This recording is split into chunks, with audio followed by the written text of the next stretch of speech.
Hello, everybody, and welcome back to 3Y TV. And tonight, it is round one of the OSCA Weekend Woodsmen Series, and we are here at Daytona International Speedway for the Sugar Moons Creations 500K.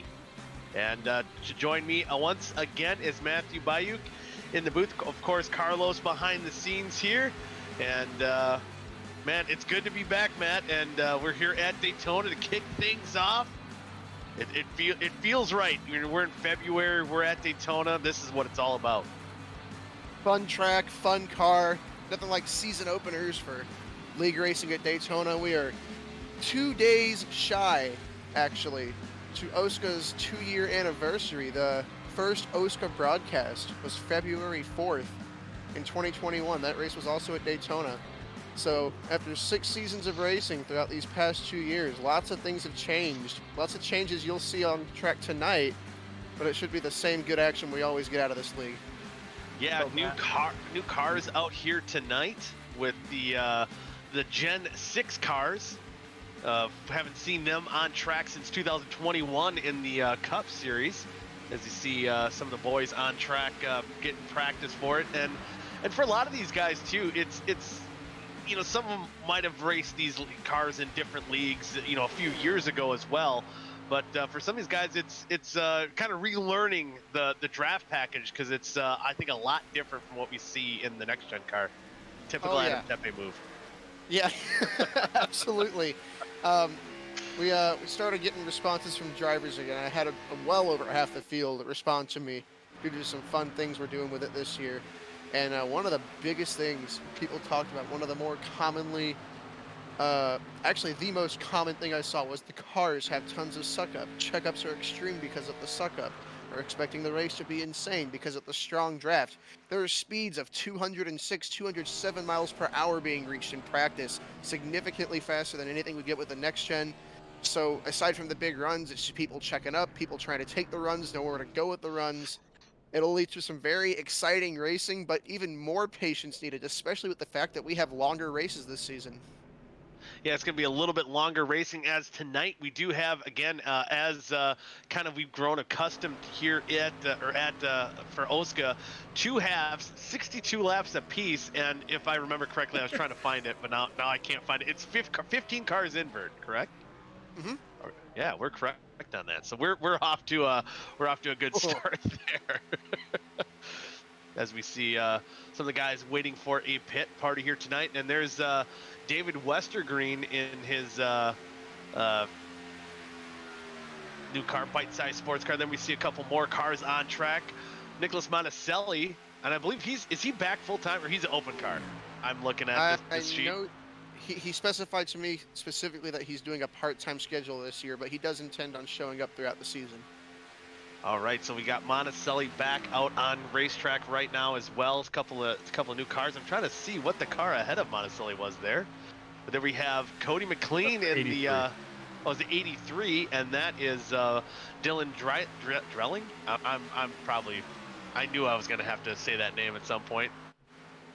We'll work on that. Another big thing is lots of teams moving around. A lot more 4-car teams. Some teams pulled out. Some new teams. RK Motorsports, Zach Evans jumped over there. Do Good expanded. Guys like Jordan Tarble and Tom Capiano moved over there. A lot of guys specified how excited they were about being with new teams. A lot of driver movement. Same faces in new places. Yeah, we'll get through some of these changes, and once we get through the field here, and then we do see Zach Evans. It's kind of weird seeing that fine car in Chevrolet. He's kind of switching things up and joining the RK Motorsports team this year. So hopefully, maybe that will change his luck. We've seen him, you know, go into outer space many times in the Ford. So maybe that Chevy will keep him grounded here a little bit. He'll have to keep his teammates grounded. I know those 2 guys new to OSCA, Parker Collins. I don't know how new he is to league racing. I know Justin Kolb. He's no stranger to league racing. It's just been a while. He hasn't raced since 2020 regularly for leagues, he says.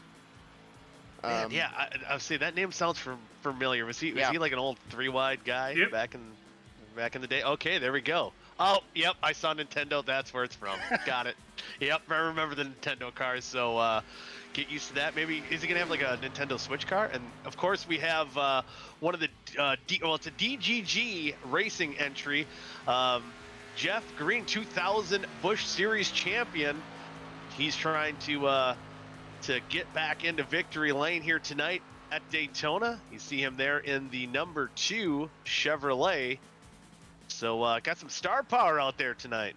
Definitely say a now beloved member of the sim racing community. I think he's all over the place in leagues. He does a lot of league racing nowadays, it seems. Seen him in probably 4 or 5 different leagues in the last couple of years, and that's just me. I mean, I don't race that many leagues anyways, so he probably does a lot more than what I see. Yeah, you can, even though he's retired from the real world NASCAR series, you can't take the driver out of it, and so now he's doing some sim racing. We'll see him out on track here tonight, and there's again Monticelli, and I'm trying to see what's on that car there. I can't quite make it out. Baby Metal. It's a metal band from Japan. Hell yeah, they are. Metal.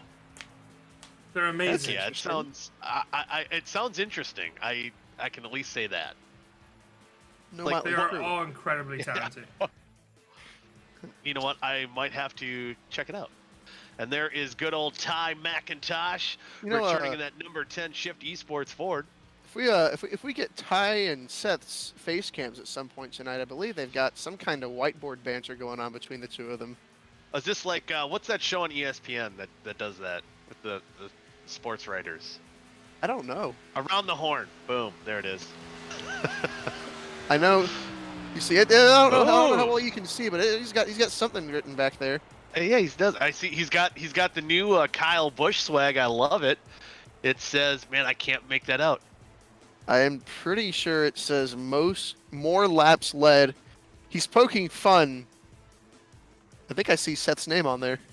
Ooh, so I think he has more career laps led than Seth. They were looking at like the stats book earlier, and he was like, "Hey, I've led 6 more laps than you." Unfortunately, Seth is not on the track. So a little bit of a teammate banter going on there. A couple more cars. Oh, we're qualifying. I didn't even realize we're qualifying. See how much I'm paying attention here. Shaking that rust off. Jeff Green right now on the pole. Again, a guy who can really wheel these cars around. Hey, we got to get working the kinks out here. Jeff Green leading the way. Very good qualifier on plate tracks. But Parker Collins tied his lap time, and Cooper Johnson now on top of the leaderboard. And that's still, at least to the 100th place, a tie. It's still very close between those 3. Yeah, it's. Oh wow! It's hey, Cooper Johnson's a 7.64, Jeff Green's a 7.65, and Parker Collins a 7.66. All 3 of them within 0.02 of each other. Wow, so it's gonna be a lot of tight racing here at Daytona tonight, as we got 50 seconds left to go in qualifying. See, I think almost everyone made their lap. I think 3 cars have yet to make their lap. So if they're not on track, I believe Jones, Rashid Coles, and Dreas yet to make a lap. And some of these guys finishing up their second laps of the qualifying here for the Sugar Moon's Creation 500K here at Daytona. Unless anything else changes here in the next 15 seconds, it looks like the first SR Design Pole Award of the season is going to go to Cooper Johnson. How about that? From Rookie of the Year to pole winner here at Daytona. So he's keeping that streak alive here. He's keeping that momentum going. Yeah, he and he and that whole gang at South Shore Racing. It's a really strong group of drivers, with Hank and Johnny Eckert going in there doing some races. Tepe's always solid. David's good, and I mean it's a really strong group over there, and Cooper Johnson kind of spearheading it here early on. And see how he does once we get going green. The field is gridding up. Are we doing picks first, or are we doing lineup first? Picks first, because then I can do the whole spiel while you guys do the grid. All right. Well, I'm gonna since I kick it off, I believe, since I am the champion. I'm gonna go. There's only one guy I trust to be there at the end in any restrictor plate race, and that's going to be the number 89 car of Brent Jones. All right. Yeah. All right. I'll even hit you with some cool little numbers here. All right. So, In the very first ever OSCA race, 2 years ago, there were 3 drivers that raced then that are racing tonight. Adam Tepe, David Westergreen, and Nicholas Monticelli. They're all racing tonight. Adam Tepe and David Westergreen coincidentally happen to be 2 of the only 3 drivers that have ever repeated as plate track winners in OSCA history. And David Westergreen's wins are both at Talladega, so I think he's going to get that 3rd plate track victory, and he's going to start the season off with a bang here. Ooh, So you're like picking it. David Westergreen. Carlos, who you got? I'm picking Jeff Green because real driver go vroom. Ooh, Hey, simple. Love it. See, you're going simple. You know what? I think I'm gonna go with the league dad here. I'm gonna go with Tim Conrad. You go with Daddy? League dad. That's the official title. Dallas, who you got? I'm gonna go out of the box here. I'll go with Hank Steinmiller. Oh, Alrighty. old stanky Hank. Love it. All right, you guys All give right. me your race rundown. Enjoy. Yeah, so we have the picks are in. We'll go through the drivers lineup here for the Sugar Moon's Creation 500K. And once again, on the pole is Cooper Johnson in that South Shore Racing Chevrolet, and he's out of South St. Paul, Minnesota. And alongside him, it is the 2000 Busch Series champion in car number 2 for DGG Racing. It's Jeff Green out of Owensboro, Kentucky. Leading the charge for one of OSCA's newest teams for RK Motorsports in his Chevrolet. From Peoria, Illinois, it's Parker Collins in the number 87. Starting to his outside of the 2nd row in 4th position is the number 71, David Carpenter for Do Good Motorsports from Lawrence Harbor, New Jersey.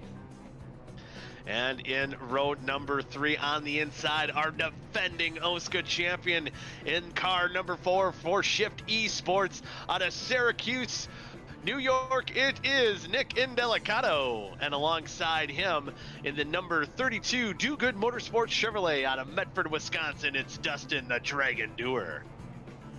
On row number 4, starting 7th, the man who is the reason that 3/4 of my Twitter timeline is baseball. And the number 9 South Shore Racing Chevrolet from Illinois, it's David Westergreen. To his outside, our season-long emotional support pick from last year, the number 99 S2 Racing Team Ford Mustang from Worcester, Massachusetts, it's Gilberto Javier Gomera. And I just got to say that Ford looks good. No Flashy. bias. Flashy. Love the sponsor there. And another car in the next row. The very next car also has a good sponsor. Same sponsor. It's the number 39 of Jordan Tarble for Do Good Motorsports, and he's out of Thomasville, North Carolina. And alongside him is the number 96 of Adam Tepe from South Shore Racing, and he's out of South Bend. On now to row 6, starting in the 11th position is the number 43 Holotype by Team Watson Racing Chevrolet from Fairfield, California. It's James Watson. Starting 12th to kick off the new year is the Rocket Man, Seth Rawls, and the number 25 Shift Esports Ford Mustang from Peabody, Massachusetts. And in the 7th row on the inside, the number 10 machine for Shift Esports. He's from Asheville, North Carolina. It's Ty McIntosh. And alongside him on the outside, the number 13, he's the Sugar Moon man himself. It's Adam Peeler for Nurse Aviator Racing, and he's out of Spartansburg. I'm going to make sure I got this right. South Carolina. From Holbrook, New York, driving the number 21 Do Good Motorsports Chevrolet, one of our league veterans, Thomas Capiano, starting 15th. Starting 16th, a rookie in the number 83 Holotype by Team Watson Racing Chevrolet from Denver, Colorado. It's Dylan Drayling. And in row number 9 on the inside, in his number 35 Weekend Woodsmen Racing Chevrolet from Keenet? I don't know if that's right. Ohio, it's Thomas OSCA Daddy Conrad, or Tim OSCA Daddy Conrad. I'll get there. Oh, God. We made it. Anyway. 10 minutes. Hey, I'm like Benny Parsons here. Just work with me. Okay. But on the outside, in the number 95 South Shore Racing Chevrolet from Bridgeport, West Virginia, it's Hank Steinmiller. On to row 10, starting 19th, and the number 55 Holotype Chevrolet from Washington, D.C. Another rookie, it's Rhett Nichols. His outside, in the number 14 Weekend Woodsman Chevrolet. Oh boy, from Wyoming. Sorry, Alex There's Ketton, a story for that 55 paint Alex scheme. I'll Ketton, tell you later. your whole intro got bombed by that sweet picture. But Alex Ketton starting 20th. Oh, wow. All right. In row number 11 on the inside, we talked about him earlier in the number 27 Great Lakes Motorsports Toyota from Hamlin, New York. Right? Hold on. I got to make sure that's right. I'm sorry. Now I lost it. Okay. We'll go with it. Anyway, it's Baby Metal Nicholas Monticelli, and alongside him in the number 6 RK Motorsports Chevrolet from Princeton, North Carolina, it's Zach Me Fine Evans. Oh, new picture alert! Yeah. Ooh, I like it. Starting 23rd after his 3-year hiatus from league racing, it is Justin Kolb in the 52 RK Motorsports Chevrolet from California. Just outside is the number 89 Nurse Aviator Racing Toyota from Dorr, Michigan, piloted by Brent Jones.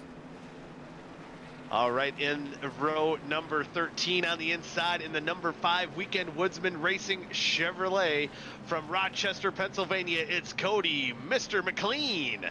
And alongside him in the number 20, is that right? 26. Oh yeah, okay. I don't know why that screwed me up. 26. Dallas Myhan for like 2 years. Yeah, I know, it's weird. From Edmonton, Alberta, Canada, it's Nathaniel Cherry. Starting in the 27th position, another rookie. It's Victor Aldrich driving the number 98 holotype by Team Watson Racing Chevrolet from Phoenix, Arizona. To his outside, sophomore season, Caden Tufts in the 00 Weekend Woodsman Racing Chevrolet from Canada. All right, row 15 on the inside it's going to be the number 20 of Sam Dreas in the S2 Racing Team Ford. He's from Oxsaki. I hope I said that right, New York. And alongside him, it's the man from down under in the number 73 Nurse Aviator Racing Toyota from Blackwater, Queensland, Australia. It's the Landshark Kynan Jones. Rounding out the field today, starting in the 34th position, one of our guys that didn't post a lap here, which were all the bottom 4, and the number 54 Nurse Aviator Racing Toyota from Brooklyn, New York. It's Rashid Coles, and that is your field to kick off this season. All right, yeah, we'll get this Sugar Moon Creations 500K underway. Hopefully it goes smoother than those introductions, Matt. We're gonna pull up our pole sitter actually before we go green. They still got 2 laps. Perfect. Okay. Nice. Yeah. I will move him. I got him. All right. Here you go. All right, here we got our pole sitter. He's you got a copy up here in the 3Y TV racing booth, Cooper? Yeah. What's going on, guys? Hey, not too much. And you got that Rookie of the Year last season. You're on the pole here. You're looking to carry this momentum to victory lane here tonight? I hope so, man. I'm really excited for this season. There's a lot of stuff going on in this season, a lot of new changes I'm really excited for. But tonight is going to be a lot of fun. I'm sure of it. Yeah, it should be a lot of fun. This season should be a whole heck of a lot of fun here too, and hopefully we see the familiar colors out there, the red and green, the Jeremy Mayfield throwback, but kind of got new teams, new places, but kind of the same luck there. Hopefully, man. There's a couple of people I still got to beat.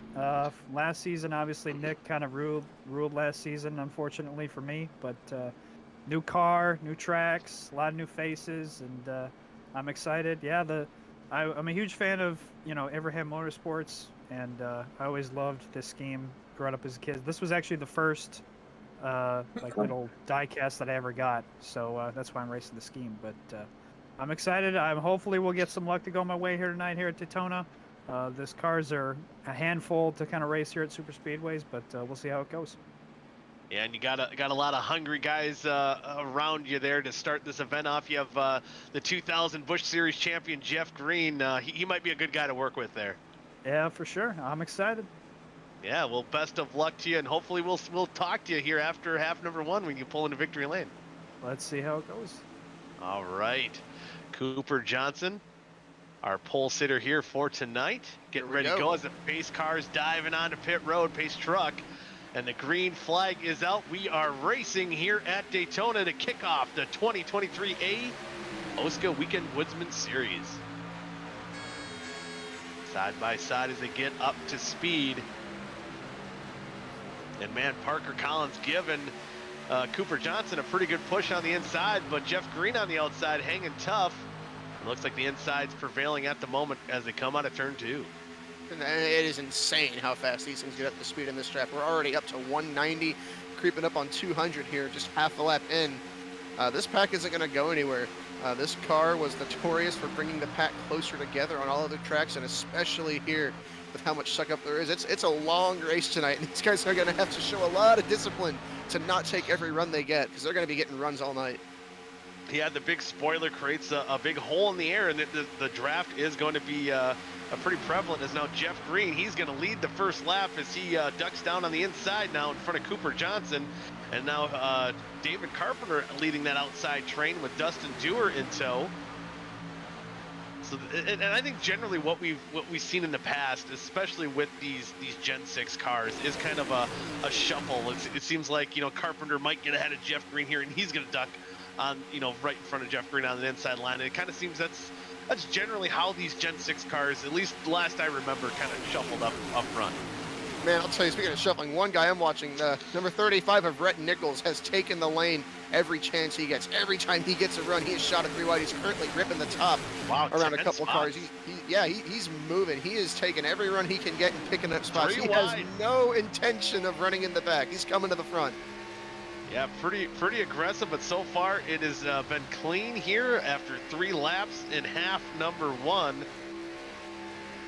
And side-by-side action, like it's almost like they're still on the pace laps, but a guy like that 55 of Rhett Nichols moving up through the field, currently sitting in the 8th position, 3 wide up ahead, as I believe is that Indelicato that gets in the sucker hole. He's in the middle. He's going to be moving back, but he's got teammate there of Ty McIntosh on the inside working with him now. Yeah, getting real tense here. Some guys kind of shaking around a little bit, and Delicato is going to try and take a run. No one went with him. Yeah, Cooper, he looks like he's going to the back, and he's going to let these guys fight it out as Jeff Green still up on point over Parker Collins in that 2nd spot. And Westergreen in that number 9 Chevrolet, he's working his way up. We know he likes to lead laps. Let's see if he has anything for the 2000 Busch Series champ. A wise decision there by Cooper Johnson. I would think many people would follow the bonus points. There are 6 bonus points to be grabbed throughout each race this season, 3 in each half, 1 for a lap led, 1 for most laps, 1 for a 0x. Cooper's got 1, and now at this point, Jeff Green's got 1. They could just get out of here with a 0x, which, you know, if you get contact points at Daytona, you're probably in the catch fence anyways. Yeah, usually not going to be a good sign, or maybe a bunt trap gone. Oh, Parker Collins taking the point. Yeah, he's going on the outside. He's going to try to take the lead, and he does. Wow, wow, what an aggressive move. We got trouble on the back. How did they save it? Oh, they saved it. Oh, it looks like Thomas Capuano losing a little bit of speed there, but they gather it up, and oh boy, they're still wrecking guys on the apron. 54 blew up. 54 blew up. Oh no, Rashid Cole's blowing up, blows a motor. I wonder, did he money shift it, trying to slow down for the wreck? Brett Jones, I think, has got some significant damage to the front end of his race car. He's going to lose the draft. And a lot of these cars, yeah, the second half of the field, I think, lost a lot of time with that. And I think Vic instructing him to go to the fire truck. Must be a fire under that hood. As Jeff Green now, he wants to lead back, and he's going to pull in front of Parker Collins and move into the top spot. It's a lot of movers and shakers so far here early on in the go, and a lot of aggressive driving here early on. There was some contact there coming out of the tri-oval-ish, it looked like, between Rhett Nichols and Tom Capuano. Nichols got away with a little damage. Dylan Drayling took a pretty bad impact into that wall. He's actually pulling it onto pit road right now. He's in his box. Maybe some required repairs or just not worth running out there. As mentioned before, the field after this first pack of about 12 cars is very, very spread out. Got a few chunks of cars here or there, which is going to lead to some green flag running here. Yeah, and I bet those guys that are out of the draft right now just praying, hoping for something to go wrong. But right now, what we see on the outside line, you have Carpenter and Dustin Dewar, as Dewar is pushing Carpenter to that top spot. They're getting a pretty good run on that outside, but on the inside, he's he's for DGG Racing, but it's kind of the same relationship that Shift Esports and S2 Racing have. They're working together on these on these plate tracks, so they're going to be working together. So they kind of control the race right now. We're going to the replay to see what happened. This was the first bit of contact. Draylen got the worst of it. Parker got, Rhett Nichols got away kind of okay. Everybody else didn't really get anything. It was there with Tom. Oh, Tom. Oh, one car, the 83, I believe, getting into the outside wall pretty good. Yeah, I saw a guy dart across the track, and I started screaming crash. That looked like it was going to be way worse than what it was. And Dylan Drilling, he's off track right now as well. So 2 cars off track, Drilling and Coles off track after that little scuffle there. But still a long way to go. Lap 8 of 62 here in half number 1. Carpenter and Jeff Green exchanging the lead up front at the moment. And it looks like this pack for now, you know, again, being this early on and, you know, kind of waiting to maybe see these pit stops. I think most of these guys in this lead pack are going to probably mind their P's and Q's until we get maybe a little closer to the end after once we pit. That's another thing, green flag pit stops. I don't know how many laps they can go, but we only have 11.6 to be exact gallons in the tank this season for every race. So pit stops are going to be fairly frequent. And I know for sure, for darn sure, you cannot go all 62 laps on one tank of fuel here. So I'm not really sure when they'll have to come to pit road, but green flag pit stops are definitely looming. Yeah, I want to ask, see if we can get Vic up here. Do we know what the fuel I don't stretch know what the is? fuel number is, but I expect 3 to 4 stops. 3 to 4 stops. They have 5 sets of tires in pits. 5 tires. Yeah, it's getting longer races, a little bit more sets of tires than what we used to have here in the OSCA series. Well, that's partly because the long race, and partly because if you spin in these cars, your tires are dead. Oh, tires are shot. Yeah, that's fair. That's fair. And I bet you a lot of these guys wanting to come down pit road pretty quick. And a lot of those guys in that second pack there, maybe hoping a caution comes out, they can regroup, pit, and fix maybe some of the damage if they do have some.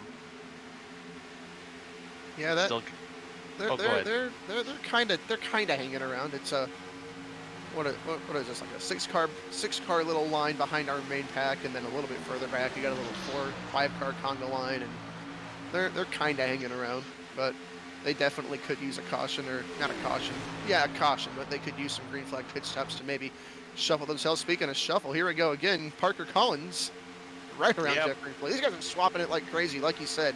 Guy gets out to the lead, leads somebody gets a run, and whoop, right around like it's nothing. Yep, Parker Collins looking to break up the do-good party here. And he's to the top spot. Jeff Green right on that back bumper.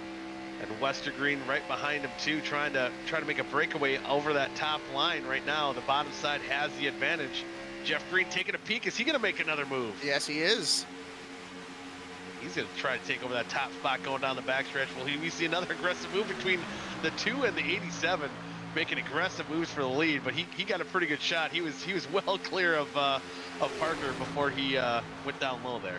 Got 124 laps of racing tonight, and we're hardly 10 laps into this race. These guys came to race tonight, and I'm not complaining. It's putting on some good TV here. Yeah, they're racing aggressively here. We're looking out the side window of Jordan Tarble in the 39. Yep, okay, I was right. And Nick Indelicato, our defending champion, sitting in a pretty good position out there in 6th. And oh boy, I think if you're in this lead pack right now, you're feeling pretty good. You know, once we get to that point where we have to make green flag pit stops. Now that this lead pack's about to get pretty big. That little mini pack caught the other mini pack, and now we've got a 10-car line catching up very quickly as the leaders jostle and shuffle around. Guys behind them going a little bit quicker, and I think the lead car in that group, Nicholas Monticelli, and the Baby Rock car, I think he's definitely got the draft at the back of that pack now. Things are about to get intense. As if they already aren't intense, things are about to get a little more crazy. Isn't it Baby Metal? Baby Metal, I don't know. I've never heard of it until 20 minutes ago, to be honest with you. Me too, but it just blew my mind. But yeah, they're catching that pack pretty quick here. It should be just a mere matter of moments. That's Caden Tuff's going a lap down there, actually. See on the. Oh yeah. He fell off the pack, and he's back with the pack now, but he's a lap behind. Sorry to interject. I just noticed that. No. Yeah, I just noticed that too. I seen that car. I'm like, that car didn't look like he was there before. But yeah, Caden going a lap down. Hopefully for him, he gets a yellow and gets back on the lead lap.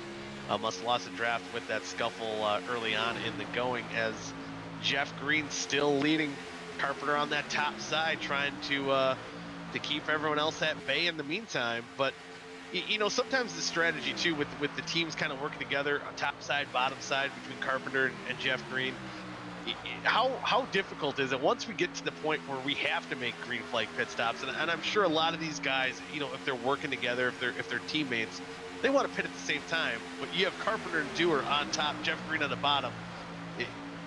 Is that going to be an issue once we get closer to those pit stops? Usually is an issue, but people always work to communicate this, because obviously it happens, you know, in real life in the Cup Series. It's happened.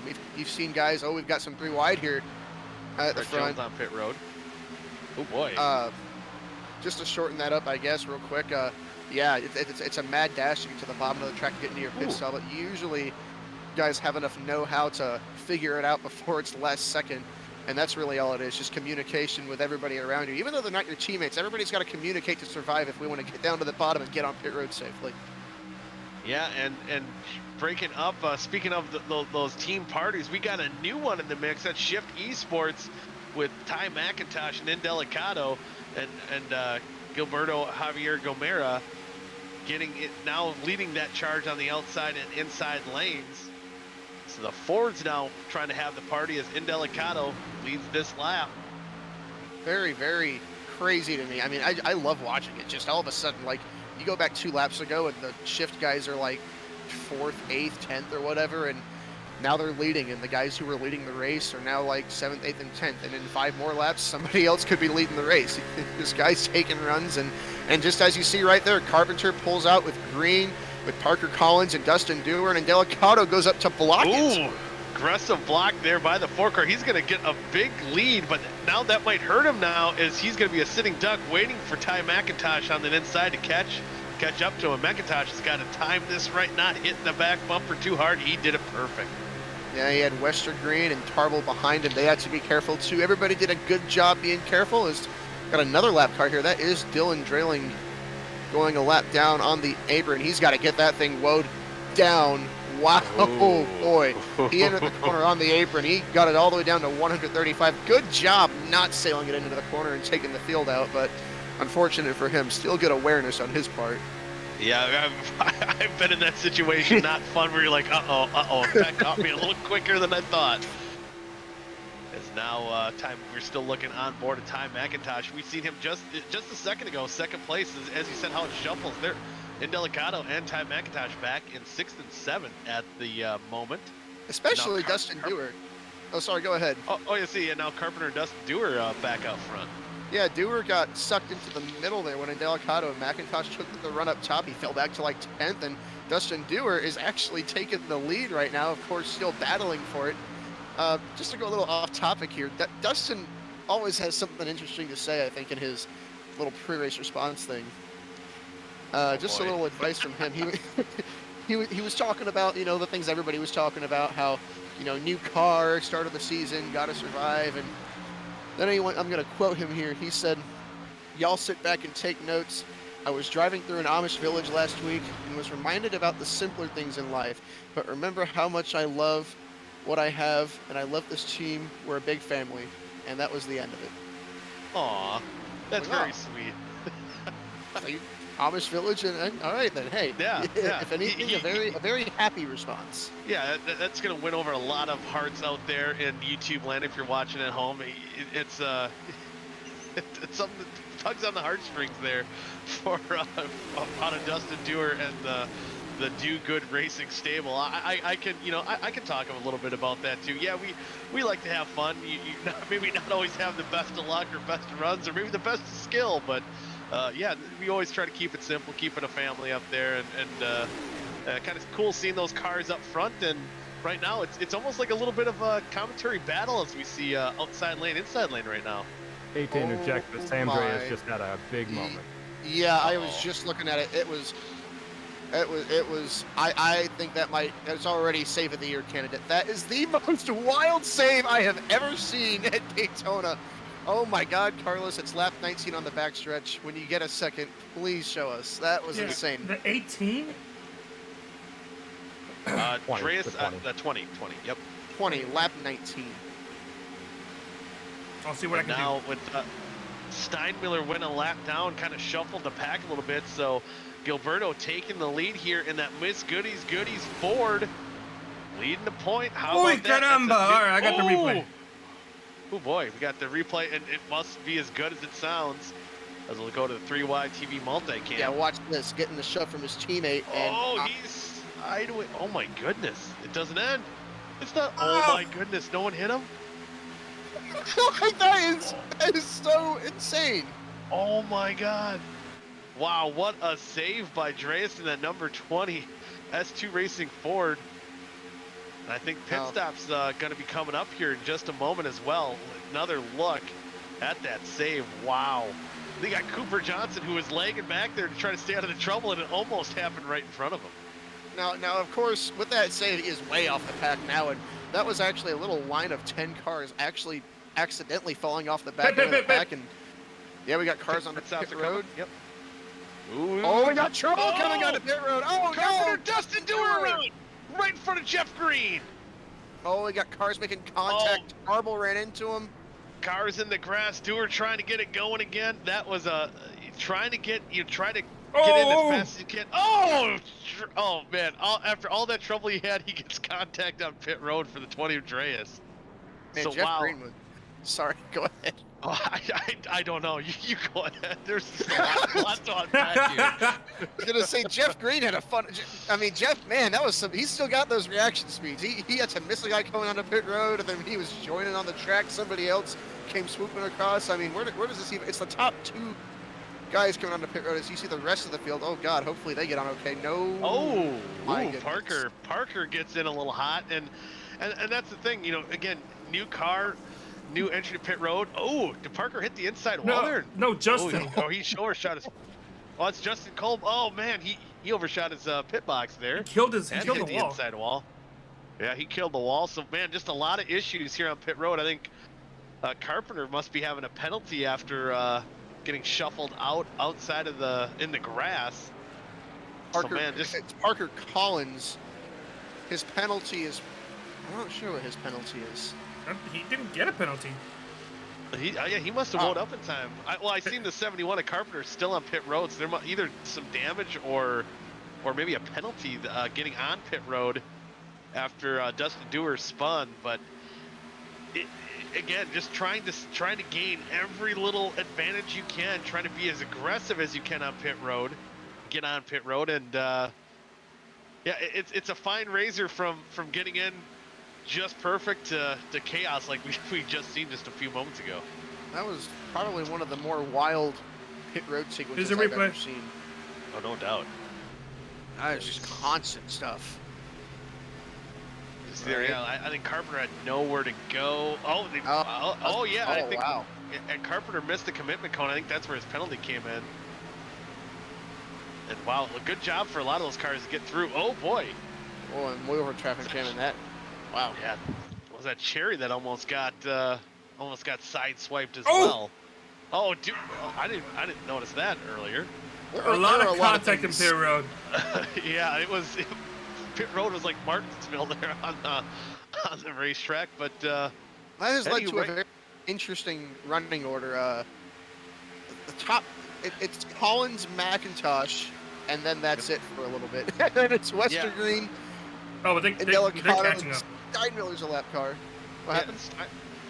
Steinmiller being the lap car in the middle there, but able to push his teammate up, trying to work the lead pack. Yeah, there's just a lot going on here. There's not a group of cars larger than 3 until 15th place. Right here. Wow. This is what happens in pit stops. I can never stress enough how important entry and exit of pit road is at super speedway racing. This is what happens.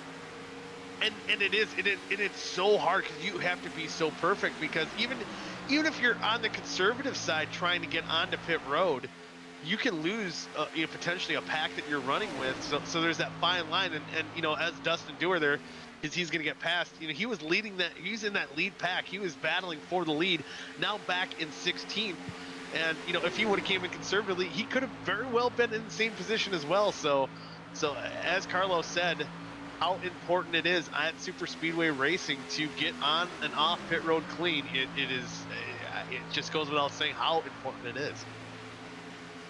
Yeah, and now, I mean, what laps were we pitting on there? Was that like low 20s? We're gonna have to pit again. Yeah, they will. Oh, yeah.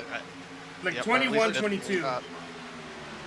Yeah, so at least one more pit stop, and some of these guys might have to see how far they can stretch. It could be close. Could be. I mean, maybe for some guys, especially now David Westergreen leading the charge here. Mm-hmm. Going to be burning up a little bit more fuel at the moment, so they might shuffle it around and see if some of these guys can save. And there you have Steinmiller on the outside line trying to get that lap back the old-fashioned way, getting a push from Parker Collins on the outside. You see that on the bottom of your screen as we are in the 3Y TV multicam. Yeah, there's like 6 different spots on the track where you can look, and there's a few cars. I don't think I remember the last time I saw anything like this. This is an interesting 31 cars on the racetrack, and hardly anybody's packed up. It's certainly an interesting dynamic, one we don't usually ever see. Yeah, and a lot of single file racing, at least at the moment. Well, until I say that, Ty McIntosh goes to shoot to the outside, and I believe he has his teammate, but that's not going to work. They're going to fall to the back of that pack, and now that pack spreads out. So, that next group of cars, there's a pack of 2 behind this lead pack of Adam Tepe and Nathaniel Cherry, but they've got a lot of work to do before they catch that pack. But again, this pack we're showing on the top side of our screen with Dustin Dewar there. Oh, are we now? I see what you did. Flipped it here, but yeah, that pack got a bigger group of cars, so they can catch up and potentially catch this pack before the race is done. But there's still a long way to go. Actually, that pack is 21 seconds behind.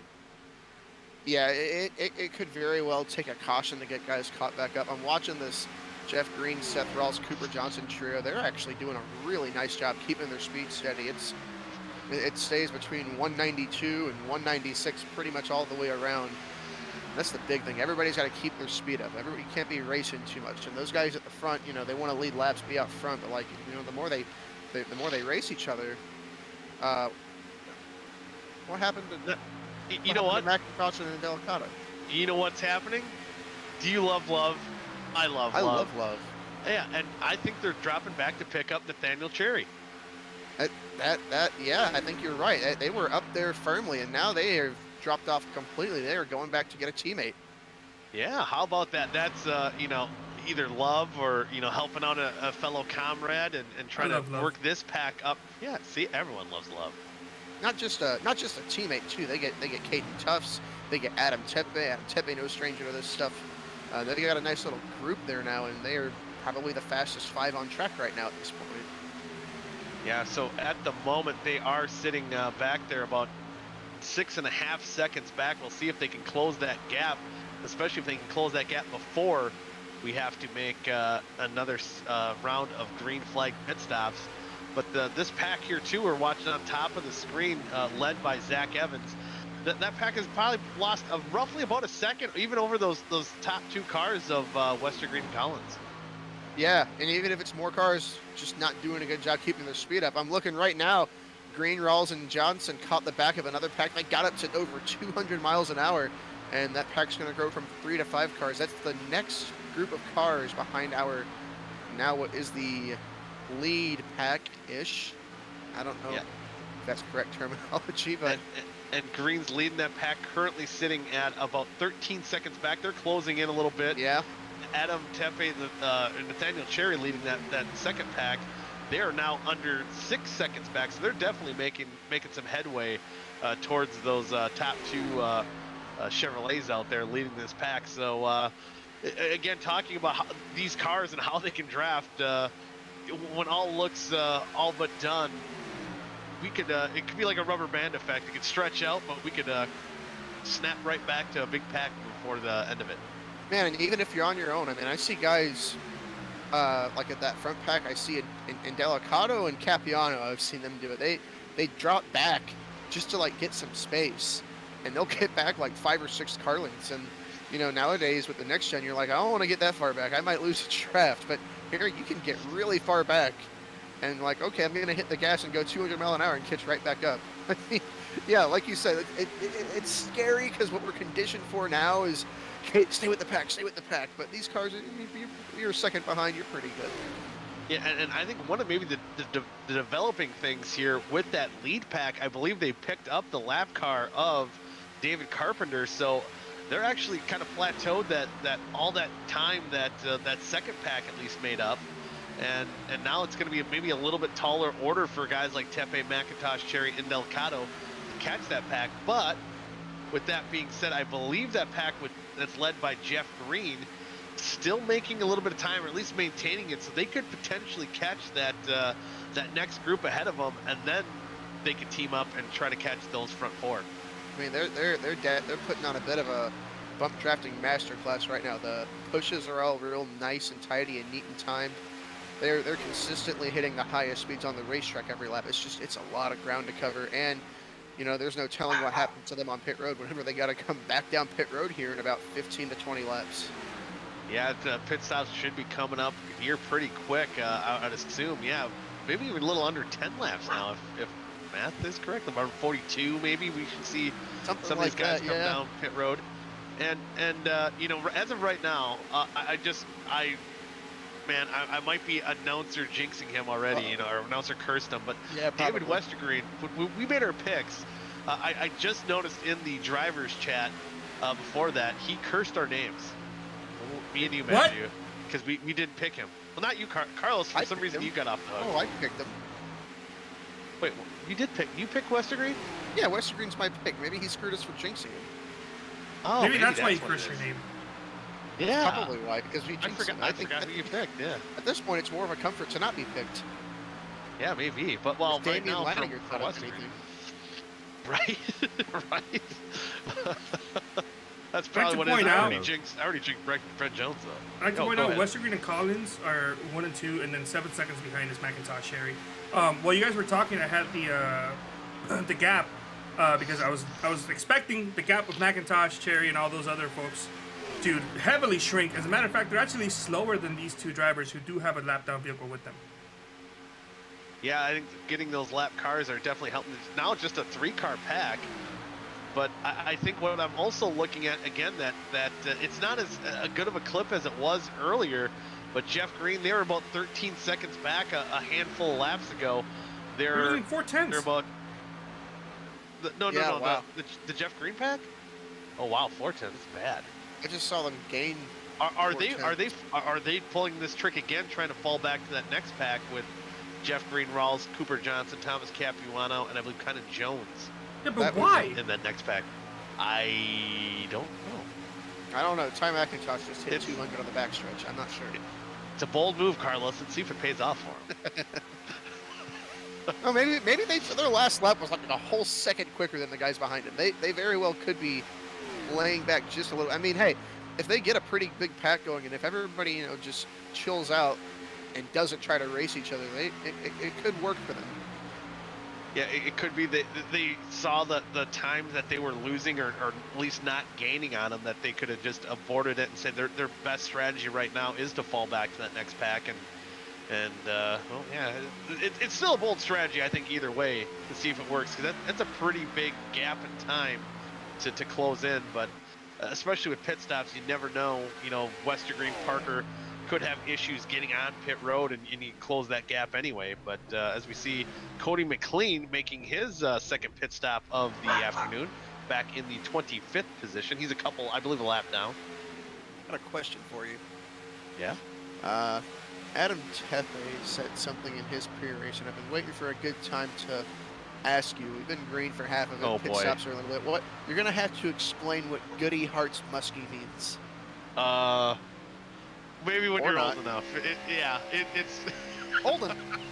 I turned 22 in 3 weeks. I'm not that Yeah, young. Hey, congrats. You got to be a little. Yeah, Thanks. congrats. But you got to be a little bit more mature than that. Of course, last season, running with their team in the sportsman's division and kind of some team banter and Adam Tepe broke another rule, which again, not surprising for Adam Tepe, but you know, what happens in team chat stays in team chat. Let's just say that. Ain't that right, Carlos? No comment. Yep. See, Carlos knows. I'm sure there's a few guys out there that might know. They might have been in there when I was talking silly. Okay then. Oh, spinning Yeah. Well,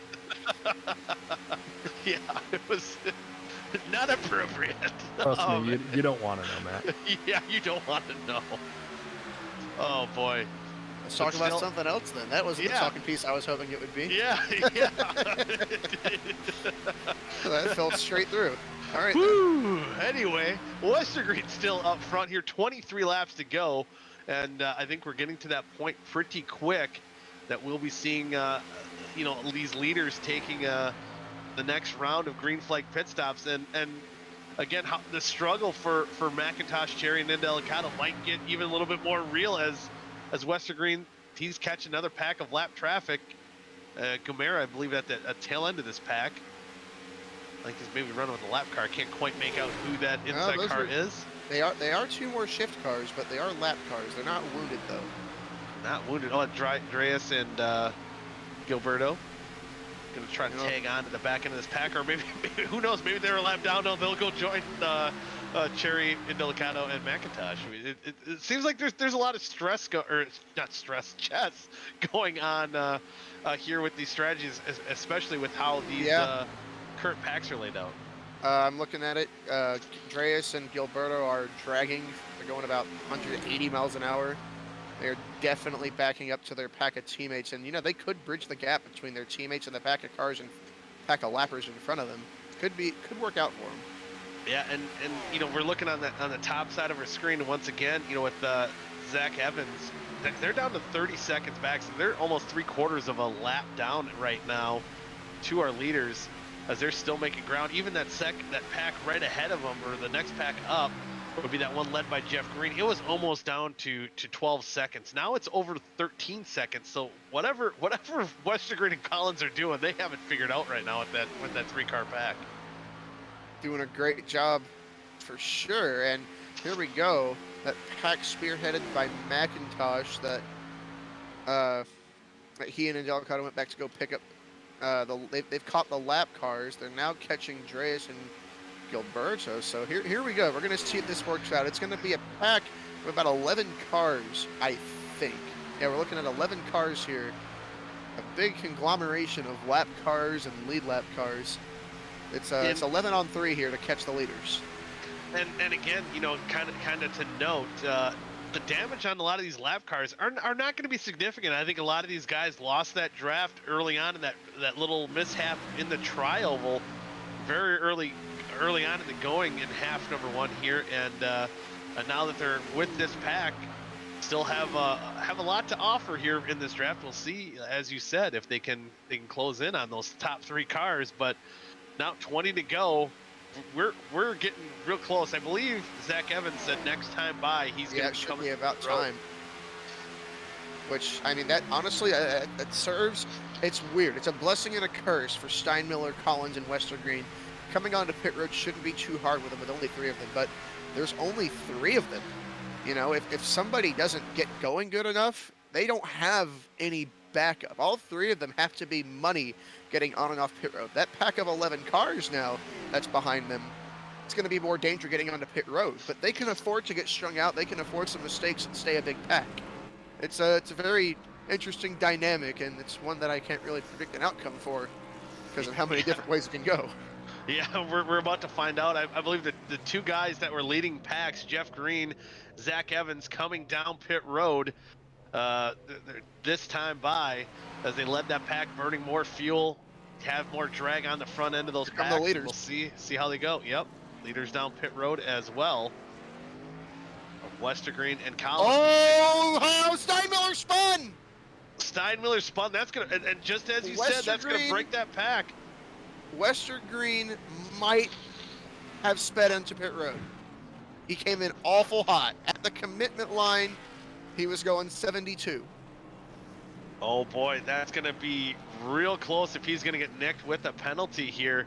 and that could change it a lot. And especially now for Parker Collins, he might be the lone wolf out there all alone. And it looks like he might have a car there with him. That's his teammate. There. I can't quite. What's his teammate there? Which teammate is that? I can't see. Oh, that's the 83 of Drilling. Gonna be behind, right? Am I correct in that? Am I correct in that assumption? No, that's Zach Evans. How the heck? I know I see it. My bad. I can't really make the cars. New cars, I still gotta get used to them here. I do feel like Benny Parsons. I wasn't saying anything because I wasn't sure. I didn't want to give you the wrong answer. So now leading this race, Jordan Tarble, Conrad, and Alex Kenton, who have yet to pit, but they're kind of working together. I believe they were all former teammates last year, so trying to get it done, trying to get on pit road. Looks like they're woeing up in time. Due to some unfortunate chat messages, I do believe David Westergreen was caught above the speed limit, and that is terrible for him. And my pick. Yeah, so we jinxed them all. Yeah, and he's back on track in 17th. He is 40 seconds back, so he's almost a lap down now to Parker Collins, who has a 9-second lead over Adam Tepe in second at Daytona. Who would have ever thought someone could have a 9-second lead at a super speedway? Yeah, but now the only big difference here, it's just two of them. I mean, it's a lot harder to make speed with two cars rather than three. And that pack of Tepe, Delicato, Cherry, McIntosh, and Gilberto, all clean race cars. Maybe the 99's a little dinged up, but that's 5 clean, fast race cars. And 5 versus 2, 5's going to win the battle every time. It's just going to be about time. They've got 16 laps to make up about a 9.5 second advantage. And man, Parker Collins in position to try and hang on for his first career win and his first career OSCA start. Yeah, we'll see if he can hold on. Last lap by, Parker Collins was only about like a little under a tenth slower than Adam Tepe, who's in that next pack, 9 seconds back, and it's right now it's kind of hovering right around there. It looks like they're gaining, but I don't know if it's going to be enough time to catch that 87. But you never know. I think the other battle we haven't really mentioned really at this point is, again, top 15 cars invert, and we see that pack, I believe it's about 11 through 16th. So that there's one guy in that pack as of right now who could be the odd man out that's not going to be up front in half number 2. So that could maybe be, they battle it out with a few laps to go, and there could potentially be a caution. That's a battle worth having. Yeah, that could be a huge difference. Right now, it sits in the hands of Tim Conrad. I'll say that gap shortened by, I mean, these guys are going to catch at this rate. If they can keep up their speed, no mistakes, they caught by, I want to say, at least half a second that time. If you want to work that math out, they catch. It was 8/10. Oh yeah, they catch at that rate. They're gonna probably catch our leaders here with maybe 5 to go, something like that, at this rate. Yeah. Last time we just mentioned it, it was about 9 seconds. It was almost now. a whole second that time. Yeah, 7 3/4. It's significant the time they're closing up. So. But hang on. Parker Collins catching a duo of lap cars of Westergreen and Rhett Nichols. This could be a game changer. Oh, and notice the damage. Oh, see Carlos on top of it. That little bit of damage. So if he can catch on the tail end of this pack, I think that's where it's going to really benefit Collins here. He's probably not going to want to be that lead car with that little bit of nose damage. I don't know what the condition is of teammate Zach Evans behind him. He could be very well in the same boat. So I don't know. So if they can catch Westergreen here, that could, again, be a game changer. Yeah, the gap that time shortened by 0.6. It looks like the Tepe-led group is going to get to about 7 seconds here, and they might stall out a little bit because Parker Collins is really picking up speed now. He's going to break 200 just because of all the time he's got to suck up, and this is very valuable speed for that number 87 car. Now they've got to navigate getting around them or getting in line. If they take too much time getting settled, it's going to work against them. And unfortunately, it looks like they still haven't gotten figured out, but they've got time. They just have to get settled eventually. There's 4 cars, you can make it work. Yeah, we'll see if they can get it to work and he can maintain that lead here. I believe in. Are they? Who did they catch? They caught West. Okay, they already got. Okay, I'm watching two different screens here. My bad. We're switching too much here. As I'm surprised Parker trying to go on the outside, shooting on the outside of Westergreen. And I believe Westergreen's car is fine. You think you'd want him leading that pack? Yeah, no, Westergreen's car is just fine. And Westergreen, as he always has at the plate tracks, has been strong. If not for that speeding penalty, he'd be in the mix. And finally, Parker Collins gets down in front of him. That's huge for him. Although, like Carlos pointed out, that right front is fairly dinged up on the 87. I think I'd rather have Westergreen leading this pack. We'll see how it works out. This might be all he needs. I mean, Parker Collins he doesn't even need to be faster than the group behind him. He just needs to be fast enough to where they don't catch him. Yeah, we'll see how it plays out as Collins trying to hang on. Yeah, down to 6 seconds to Adam Tepe in that second spot. And that could be another, we've seen these team games all the way around. And, not much Westergreen can do to keep that 87 at bay. But what he can do, knowing that 87 has damage, tuck up to this pack, having his teammate right behind him. So we'll see how well even Westergreen drafts with the 87 of Parker Collins as his teammate is trying to catch our leader here. Man, that would be something. Yeah, if David wanted to do some team orders, he could totally lay back and not push Parker. I mean, that'd be something. I don't know if hey, there goes David. He's not. I don't know if it's planned. Parker's talking. I don't know. Maybe if this is part of a plan to get David in front, they could be working together. I wish I knew, but yeah, David is not pushing him at least. And this could also parachute that pack a little bit too, as now Tepe almost down to 5 seconds back with 10 laps to go.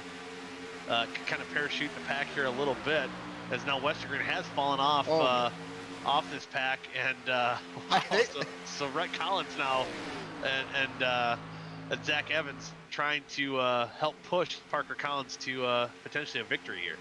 I don't know if you see how hard Delicato's shoving Tepe by the end of the straights, but Tepe is hanging onto that steering wheel, and Delicato is giving that rear bumper all it's worth right now. Yeah, he is. 4.6 seconds now. Wow, they are closing in at a great rate of speed. Again, kind of hovering right around that 0.8 of a second quicker, as you do see on the timing and scoring there that Carlos has up. A lot of green. A lot of green, and that's good for Tepe in that 96. Not good for Collins in the 87. 9 laps to go, and I think at that rate, especially... Whoa! That's going to hurt him. Whoa, yeah.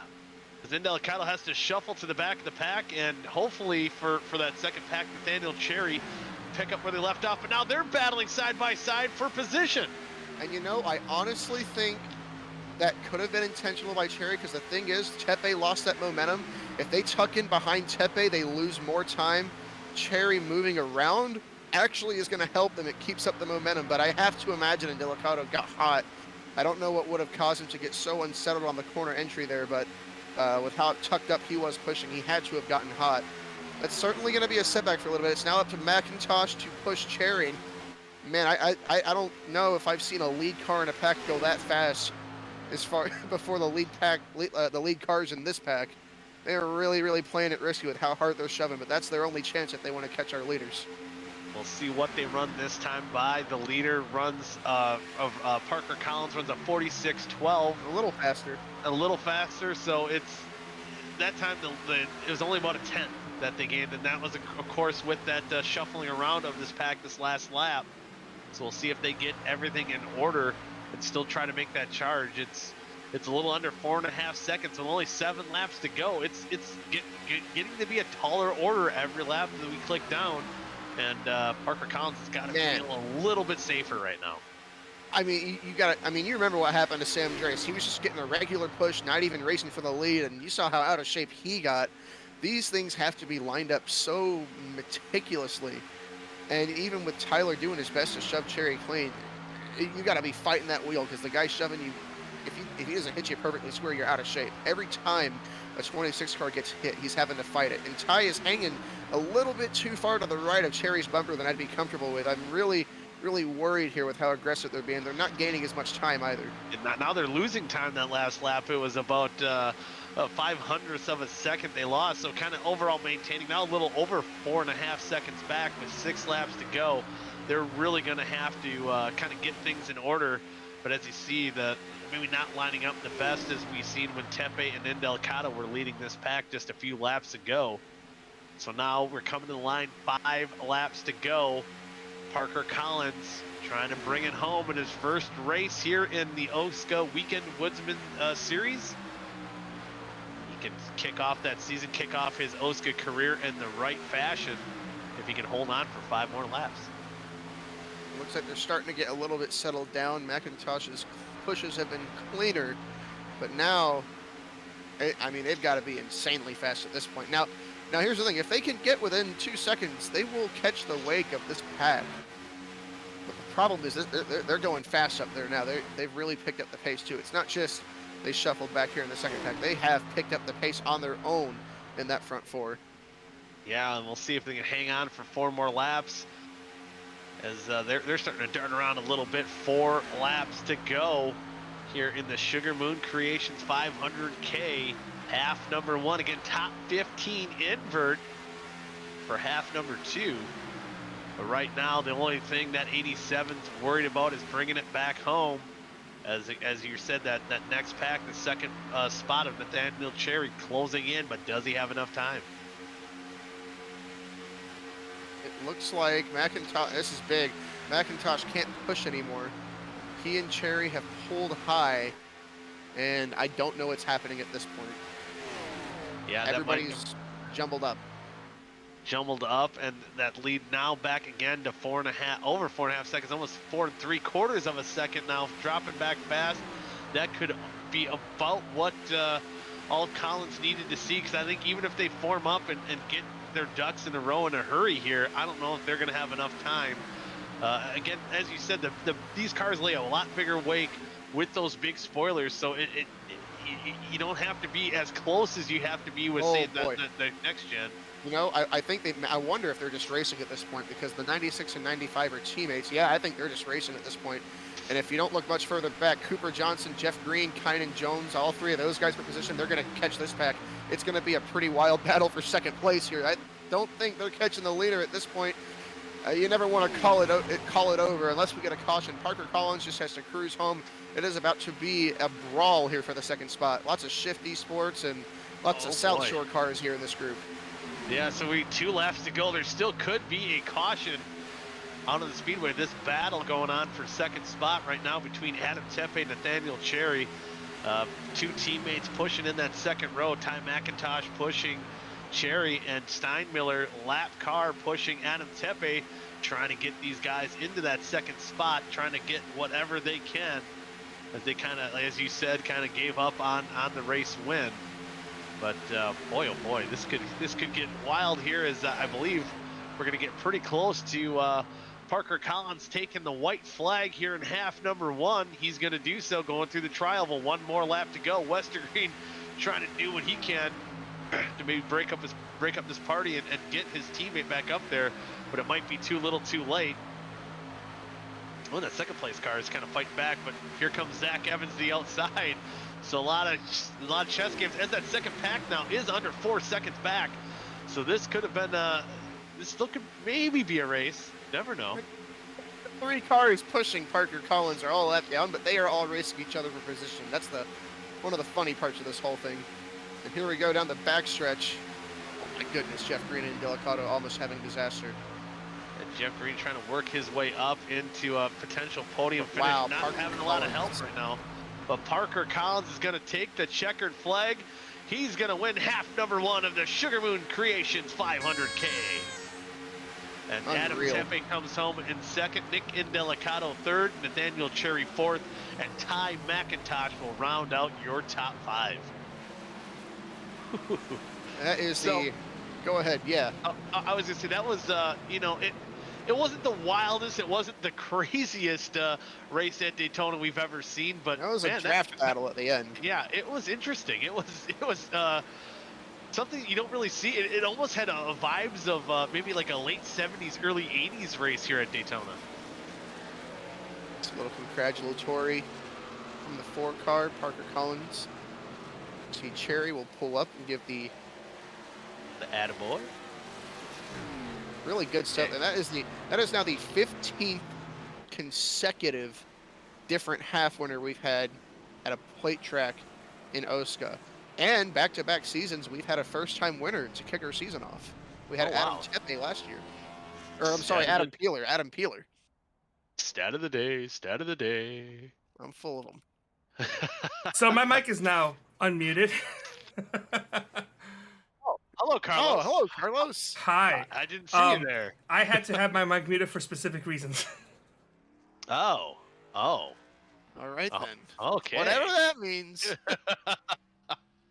Oh, man. If we want to...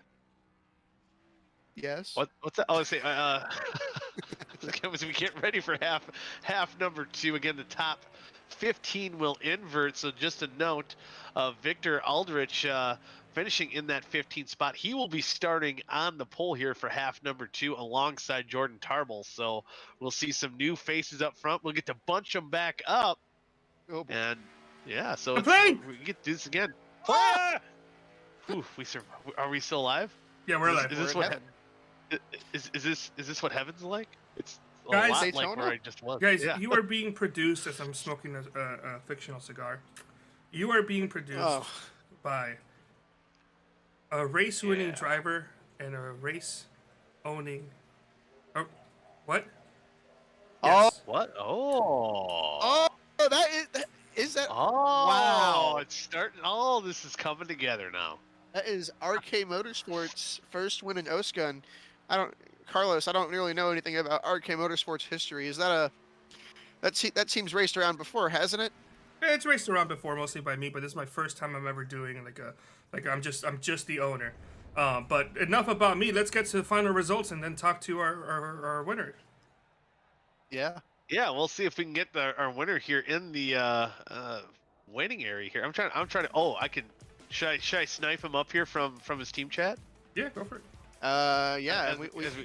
I do have our in-race reporter randomly drawn from our pre-race question responders. If I can drag them up after we're done, if we want to have a word with them after our winner. Oh, sure. Yeah, let's do that. And all right, we'll bring up Parker Collins. We're nabbing him right from his team chat, and no swear words there, so that's good. So Parker, first race here in OSCA competition, and you got that W. Man, it was almost vintage style Daytona, flashbacks of maybe the 70s or 80s, but able to get it done. Were you nervous with that pack behind you closing in? For a while.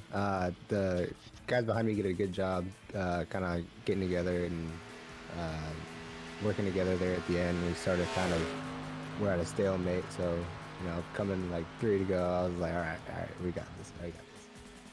Yeah, that's gotta feel pretty good once you know that gap was the gap closure kind of stabilized there.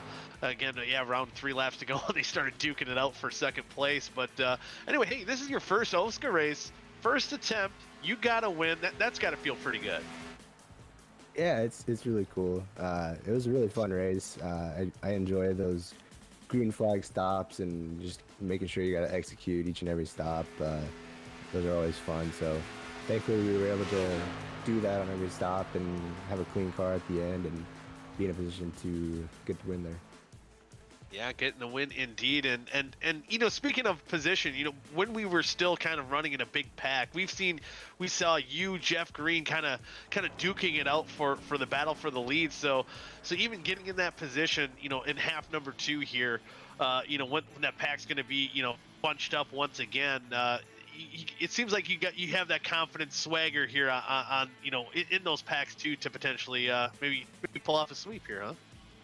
Yeah, for sure. I always like to be a little bit on the aggressive side of super speedway. It seems to always benefit me better than kind of riding around in the back. So I like to push people. I just want to race up front. I want to put myself in the best position. And I was getting a little frustrated with Jeff because he wouldn't stay in line. I was like, man, come on, just push me for a couple laps. I've been pushing the crap out of you. So, but no, it was fun and looking forward to the second half. Hopefully we can, like you said, pull off a sweep. Yeah, and see if we can get it done indeed. But, you know, again, we do have Carlos up here. Do you have anything you want to say to Carlos? Yeah, I just want to thank Carlos for giving me the opportunity. He's a super awesome guy. Glad to get him a first win as a team owner here, and hopefully we can get him a couple more wins before the season's end. You know, what kind of upset me, though, with Carlos, I was hoping to kind of have like a Ned Jarrett moment, you know, with Dale Jarrett when he won the Daytona 500 back in '93. And he decided to be classy and mute his mic. I don't know if I agree with that call.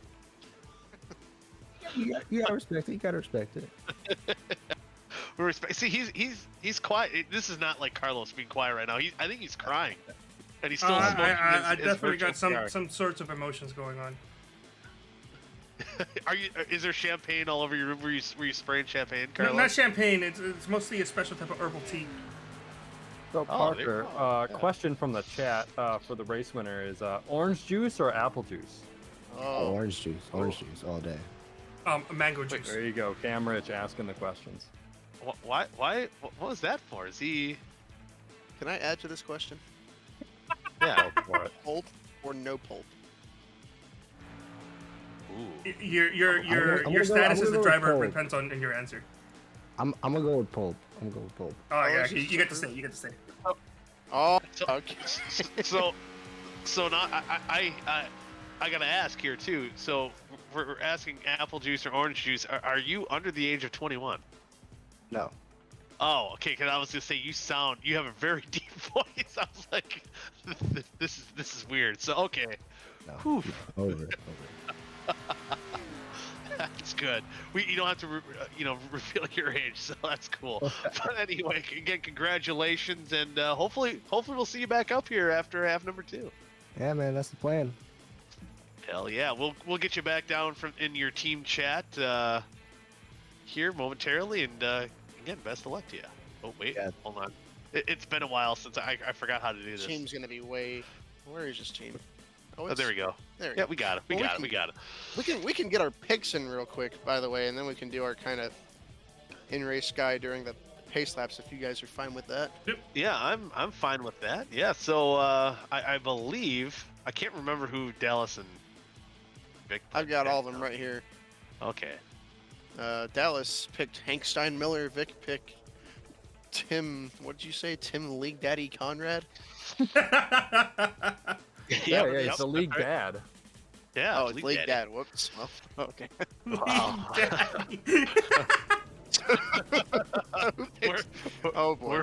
We're running. I believe I do since I finished dead last. Oh no. That's true. That's true. All right, you get to pick first again. Good for you. Yeah, so I went from first to worst here to kick off the season, but man, oh man, I feel emotions sometimes. I'm gonna go with the number 2 of Jeff Green. Oh, all right. Okay, who gets second pick? I don't know. Hank Steinmiller, I think, finished Dallas. 20th. So it'll be Dallas. Your pick. Who you got in the second half? Silence. All right. Dallas Go to has the- left the building. Sorry about that. Okay. My mic. He's my in mic the is buffet muted. table. Okay. I was saying I like the 26 speed in the first race. I'll go 26 of the Nathaniel Cherry. Daniel Cherry. Over. Oh, Okay, as who I goes picked- third then? Matt, you seem to know this. Is it me? Let's see. You had Tim Conrad. No, it's gonna be me. Okay. It's gonna be me because I had David Westergren who finished 17th. Who you got? I'm taking Tepe. Looked real good. You're gonna take Tepe? Oof. Yep. Come on. Oof. All right. Next, it's Vic. You're up with Tim Conrad finishing Okay. 11th for you. Okay. I am gonna go with the 39 of Jordan Tarble. Okay. Got Ooh. Tarble in there, and last but not least, Carlos, your driver, won the race, and you finished 7th with Jeff Green, highest of us all. Who do you pick? Yeah, for from half worst number two? to first. See how I'm the gonna- turntables turn. Yeah, how the turntables. I'm gonna go ahead and drop down my pick, and my pick is gonna be a very solid Number 32. Can't Wait, hold on. remember Sorry, it. excuse me. Oh. Sorry. Wait.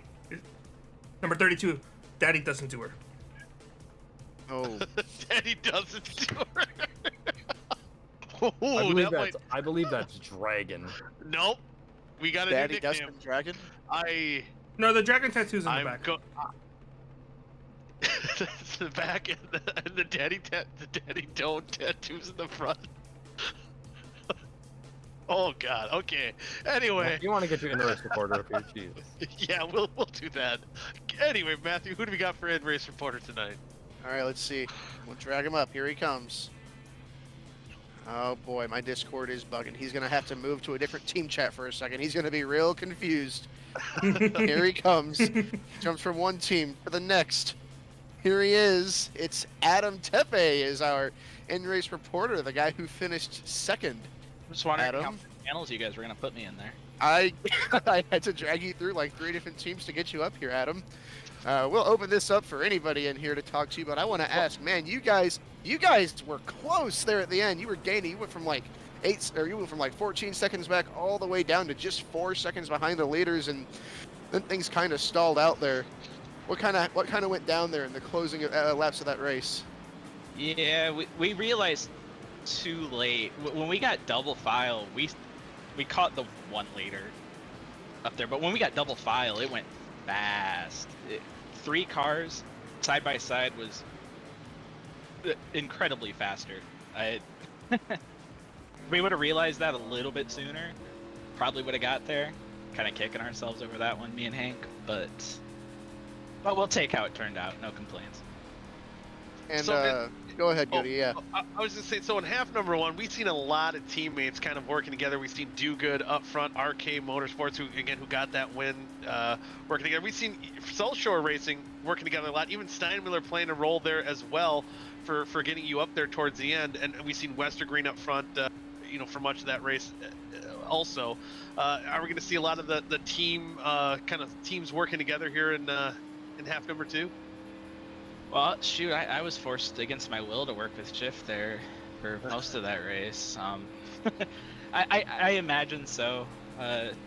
David was right there with us before he had a pit road incident, and Cooper made it back, but Cooper had the same pit road woes. So, yeah, the team game seems to be the most, probably the best strategy you can do here. Stick with your teammates. Shoot, the way it worked out, just running in smaller packs seems to be the way to go. I kind of hope it doesn't spread out like that way again. It's never fun to watch, but I think that's the way to go. It's It's did a safer pretty way to good get job. to the end. Yeah. I was falling asleep, but I'm glad you guys had fun. So We always do. your in race prediction. Where are you gonna finish here? Last. Wow. I mean, there's nowhere to go but up. This is not a bad prediction. He who has little faith. If you set your expectations the lowest they can be, how can you be disappointed? Exactly. Absolutely. Yeah. One last question before we let you go and get ready for half number 2. Why are you the way you are? Oh. Why do you have a pet muskie? No, number 2. What gives you the right? Yeah. Yeah. I'm what gives special, you the- Carlos. That's why. Yeah. Thank you for leading us to have a very awkward moment up here in the booth. By the way, You can explain it to him. when they're older. Just because I'm not 35 years old, guy. Come on.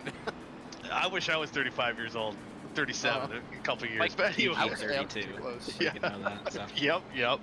And and again, as we were talking about, you got to remember the laws. What happens in the team chat stays in the team chat. You broke code number 1. No, I told you about a year ago when I finally get called up because I did something good on the track that I was gonna bring it up. So When the race, You I'll can tell. fair When this race, I'll tell a story. Oh. I don't think you should. I don't think you should tell the story actually. I think you can keep that one. But Okay, I'll keep it. I'll eat that one. But anyway, best of luck to you in half number 2. peace, thanks. I won't even make you drag him through multiple channels. Thank you. I was about to get ready. We'll have him back up here. if a caution comes out. If we go caution free again, I would be absolutely amazed. Yeah, I wonder if some of these guys, you know, going to be a little bit more desperate to stay in the packs here as, again, we'll have Victor Aldrich and Jordan Tarble leading the field to the green flag here in half number 2. And a lot of these guys were the guys that got shuffled out early on in the going, and they're going to want to stay up front and stay close. Yeah, absolutely. A lot of guys that we see a lot more of. I mean, we hardly made any mention of Alex Kenton, Seth Rawls, and Kynan Jones got there at the end, but a lot of the guys starting up front here didn't even start top 10 in the original race. So especially we'll get to see some Victor Aldrich and James Watson, some rookie action leading the inside lane. I believe those are they got the same sponsor. Are they teammates? I gotta look at the teams real quick. I don't even know. Yes, Aldrich and Watson. Yeah, those both are drive for the holotype championship. cars. So Got we'll a different see team up at the front now.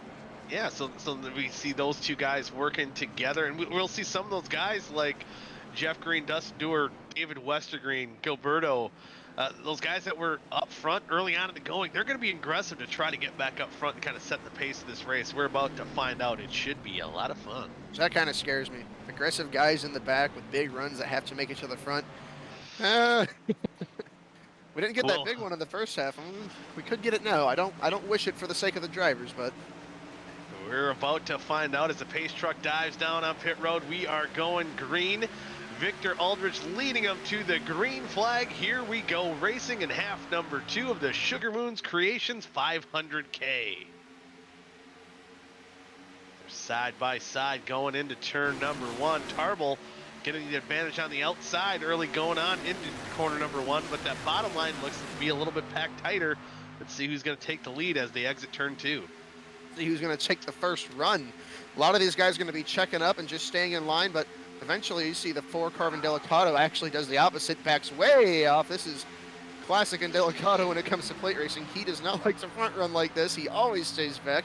But I was going to say, we're going to see who's going to take the first run. Somebody's going to get a crazy run. Someone's going to take it and go 3 wide. Last race it was Rhett Nichols, and Rhett Nichols once again has got positions to gain. Yeah, he's got positions to gain. He is on his way towards the front as we complete lap number 1. Alex Kenton to the point in his number 14 Chevrolet as Seth Rawls in that number 25. He's on the right up front there in the second position. They're pushing on the outside. They are leading that outside line by about 3 or 4 cars. Tarble is the first car on the inside, and he is back in the 6th position now.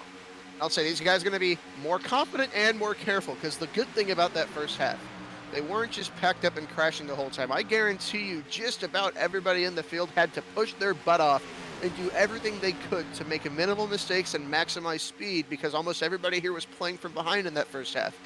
Now they're all packed up, and they should have a pretty good feel for how these cars are going to handle and perform. As there's an aggressive move from the Landshark Kynan Jones down to the bottom to go to the point on the inside line. But yeah, these guys should have a pretty good feel now for how these things handle. Yeah, the toothless shark now of Kynan Jones. He doesn't have the shark teeth up front, but he's still making aggressive moves like the land shark should. As Kenton and Kynan Jones now leading the inside lane. Seth Rawls are riding in on his onboard camera. Do we see his whiteboard? Does he have a whiteboard? I don't see it. He told me he has a whiteboard somewhere in there. It's a sloth. He's had a sloth somehow affiliated with him since he was like 12 years old. I don't know what his deal is with sloths. Is he trying to say something? He just likes sloths and llamas. Yo, that's like my home country's national animal. Oh. Heck yeah. Llamas are cool. Sloths, yeah, they sloths spit are on kind you. of cool too. Yeah. Sloths are amazing. Sloths are amazing. Well, he's no sloth right now. Well, I mean, that outside lane is dropping back. That inside lane is looking awfully strong right now. Yeah, Seth Rawls trying to see if he can catch back up to Cherry, bump trap them here we to go. the front. Yeah, Jeff Green gave Rawls a huge shot, gave Cherry a huge shot. They had some momentum there. It's just once they get to the corner, man, it pulls them back. And really a lot of everybody seems way more comfortable. We saw guys darting around, going 3 wide when they didn't want to go 3 wide just because of how unsettled they were. They're staying pretty tidy here, really anticipating the checkups. Everybody minding their P's and Q's a lot better. Yeah, that's one thing I think, they have to get used to again for a lot of these guys who, were relatively, as you said, strung out single file for a good chunk of the race. There we are on the onboard of Jordan Tarble in that Miss Goodies Chevrolet, riding in that 4th position. Looking ahead at our pole sitter tonight, Cooper Johnson up 7 spots in that 3rd position. But here comes that outside line. Saw McIntosh just take it up the middle, split Conrad and Capiano. He took Dewar with him. A little bit of shuffling mid-pack, nothing crazy. And after they experienced how long that first half was, I mean, yeah, you can say 62 laps, but when you run 62 laps at this racetrack, it's mentally exhausting, and then you really get a sense for just how, oh my God, David Westergreen just slammed the brakes. Massive checkup on the inside. They were ready for it, but you get just a sense of how long 62 laps is here, and you realize maybe I don't need to win it on lap 3. Yeah, a lot of moves can be made between then and now. Ooh, excuse me. And they don't necessarily need to be that aggressive, as so far, again, everyone kind of minding their P's and Q's. Alex Kenton still holding up that top spot. But how about Nathaniel Cherry? We seen him leading the outside line just a few moments ago, currently sitting in the 2nd spot. He started all the way back in 12th. He's moved his way up. He's got Seth Rawls working with him. So those Shift Esports teams are working well together right now. As Alex Kenton, kind of the lone wolf in that pack there, doing a pretty good job holding on to that top spot after 7 laps here. Hey, whoa, aggressive at the front. Boy. Wow, Cherry went low to try and pass him. Kenton blocked it off, and Cherry at the last moment, man, Cherry darted up to the outside and went around him. If Nathaniel Cherry waited a moment later, he was going to clip him. A very close move there, but well timed by both Kenton and Cherry. As McIntosh gets out of shape. Ooh. Yeah, and almost gets in the car next to him of Kenton there, but they able to get by. And how about Jeff Green working his way up to the front? He's now in the 3rd position. Adam Tepe in that 96, sitting in that 4th spot. So so far he's going the opposite way of dead last as he predicted. But he's never good for nothing. So I knew he was going to be wrong on that. McIntosh and Green are pulling out. Man, we're seeing this top 5 here. These guys are all the guys that we were looking at contending for the win at the end of that first race. We're seeing some of the strongest pushers we had in that first half already up at the front here. And we see Dustin Dewar. He's up 10 Johnson's spots. dropping back. Yeah, I think he's getting out of the riffraff here. He's on the apron. And see Jeff Green now looking to the outside of Nathaniel Cherry, trying to go to the top spot. See if that outside line's going to form enough, if he can make a run. So far, Nathaniel Cherry will hold him off so far. Just so we can keep tabs on it, Zach Evans is off the lead pack, and there's a 4-car pack behind. That's Dave Carpenter, Brett Jones, Adam Peeler, Nick and Delicato. And they're kind of playing the way back. They're about 3 seconds back of our leader, so they might be able to team up and catch him if need be. But they're definitely looking to stay out of trouble here. I know because I talked to him very recently. And Delicato, it's just the way he goes about it is interesting. Me personally, if I ever drop way back at a plate track, I like to be close enough to where I can get back up there if I need to. At least the 4-car, he does not care. He will lose the lead draft and be completely fine with it. He is aware 9 times out of 10 it doesn't usually work, but he would much rather have no chance of being in that wreck. And I think that's a little aggressive in terms of being passive for my personal taste. but they're looking pretty racy up there right now, so maybe it's not such a bad idea. Yeah, passive aggressive at its finest there. And sometimes it's you got to finish these races to be up front. We've I've been in positions where I've been laps down, sometimes multiple laps down, and still end up in the top 10, for these plate races. It doesn't matter if it's 62 laps or 200 laps. You can make up that time. So sometimes going a lap down, not the worst thing if you can keep all 4 fenders on it, and see if that strategy pays off for him, as Jeff Green is aggressively on the back bumper of Tyler McIntosh, or Ty McIntosh. Is it short for Tyler? I don't even know. I don't even know where that came from. But anyway. You are correct. Oh, I am correct. So, wow. Went out on a limb. Took a risk. Took a risk. Whew. Because you see these guys taking a risk by playing it safe. Oh, wow. McIntosh ducked down low and didn't have support. Jeff Green is going to take the lead. And now he's got Dustin Dewar behind him, a teammate. Do Good Motorsports teams now leading the top 2 lanes. Once again, we've seen this early on in the going. Oh boy, they're pushing. McIntosh just put a dent in the back of Jeff Green's car. That was a shot.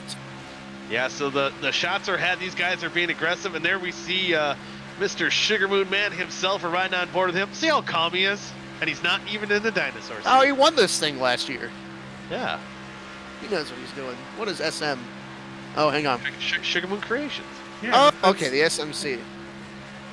Gotcha Yeah. now. So I wonder if he has a nice scent, just relaxing. Maybe he has a nice calm scent that is him and his wife made, and now he's going to lead this pack as they're still kind of hanging out.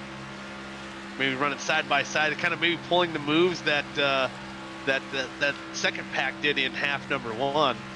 But on top of your screen, those guys are still pushing hard. They're trying to pull away and get to the lead, making aggressive moves as Dustin Dewar now leads Jeff Green. But look at Parker Collins. Again, we've seen him win half number 1. We've seen how aggressive him and Jeff Green were once they got to the front, and Parker Collins sitting there in the 3rd spot.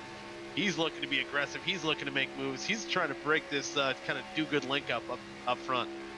It's a real encouraging thing to watch from him. There's I know that everybody knows, plate tracks. You just hold down the throttle and turn left, and there's not that much to it. But it's a lot of mental and a lot of racing IQ, and the smarter guys who perform well regularly everywhere else tend to kind of make their way to the front either way. And it's our first look at Parker Collins in OSCA Weekend Woodsman Series, and he won the last race, ran well, and he's up here pushing up at the front again.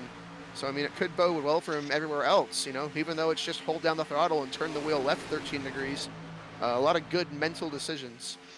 Yeah, being a longer night here, with a total of what I'm trying to do 124. 124. That's 400 miles here basically. I think it's basically over what? No, it's not quite. I think 160 is the 400 miles. It is it's 310 total. 310. 310 total. 310 miles total.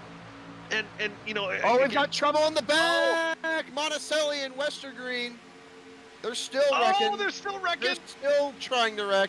Oh boy, Monticelli gonna save it. There's the caution. Monticelli unable to save it, so Dustin Dewar, I believe, is gonna get the caution. Is Monticelli still spinning there? Yeah. Man, David Westergreen is not gonna be happy. Yeah, that's This is certainly a replay. We'll check it out here. I don't have. No, it's before this. Oh. Oh, this is the aftermath. We have to back it up. Casper the Friendly Ghost caused this. I don't know. Oh, hits the wall. Oh, I don't know how to call it Casper the Friendly Ghost. I don't know what to call it. I don't. Unless the wall's name's Casper, we can do that. I'm thinking maybe Casper reached into the cockpit and just pulled that wheel to the right. He could have. No, I don't think it's that. It could either have been a lapse of concentration or something popped up in the monitor because it just looked like he didn't turn. That's probably what it is. He claimed that it was a momentary wheel issue. Yeah, something like that. I don't know about you, but it sounded like like the nut behind the wheel had a problem. Oh, does he have one? I bet he has one of those wheels. I do have that as well, where you can change it out for like an IndyCar wheel or a different style wheel. You think maybe he pulled it out first? It came undone for a second, or? Not what I meant. Okay. We're thinking too literal. Too literal. And circle meets a square. Well, here we go. Cars coming down pit road. Dustin Dewar making a lot safer pit entrance this time under pace speed, as everything looks smooth here on our first pit stop. We'll see how they get out of pit road as all the cars come down. So it's going to be a lot of traffic to maneuver once once pit exit happens. It's like everybody following the rules. You are to stay in the fast lane until it's time to approach your box. I didn't see anybody riding down there in 30. Everybody. Vic, were there any warnings for Heat 1? They didn't even need to be told. Oh! Wow! Look at that. Oh, let's start party. Ooh, because it sounds like such a minute detail, but there is nothing worse when you have a guy to your left, and he's maybe a pit stop or pit box or two in front of you, but he's lagging there on your left, and you can't see your entry, and it doesn't seem like it would screw you up so much, but next thing you know, you're shooting by your pit box and you have to back up, or maybe just go all the way around and pit next time by. So that rule is very important. So not only is it a rule in OSCA, it is just a gentleman's code amongst drivers. Oh, absolutely. There's no reason to be down there. You're not. Yeah. Maybe you can pass some guys going slower down there, but there's nothing to gain. You're just being kind of a jerk to everybody else by riding down there. There are times where maybe you can take an advantage, but you just shouldn't because it's the right thing to do. And in this case, it's a rule, but no one had to be told because everybody's doing a good job today. We're going to have OSCA Pizza Friday tomorrow in celebration of following the pit road rules. I know that is something worthy to celebrate. Again, when you don't have to say anything. Makes the race control's job real easy. Yeah, there we go. Can you put some pineapple on there too? It's all pineapple. It depends on your opinion. What? No, I want. Peeler, yeah, Kenton, okay. and Delicado, Johnson, Draws all went back down pit road.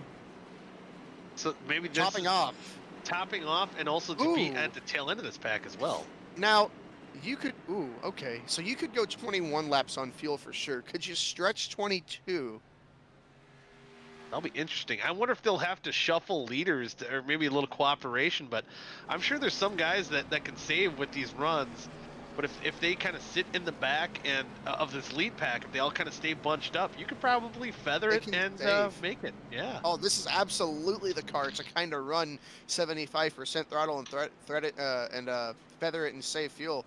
I think when we go green, are we 1 to green this time? Yeah, we're 1 to green this time. When we go green, there's gonna be about 45 laps to go, so it's a little bit of a stretch. But man, very green possible. Again, it's very doable. Who's the first car that's on that strategy? Is that Alex Kenton? I believe so.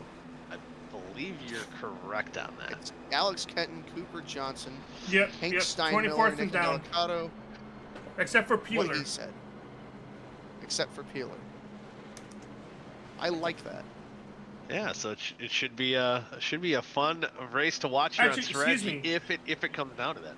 Including Peeler. Peeler only went down 1 time, and it was that second time. Oh, okay. Oh, okay. So, all right, we're going to get ready to go back green here on lap number 18 of 62 of half number 2. Dustin Dewar going to lead him to the green flag, and he has Ty McIntosh on the outside.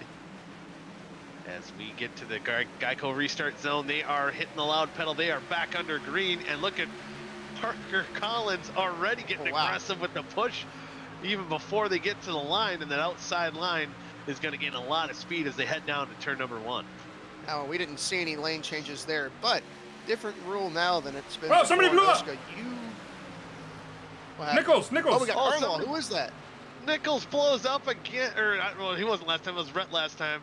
55. Oh, blowing man. up. Oh, boy. So, man, oh, man. To the year. See if he can get off the track in time. I think he did.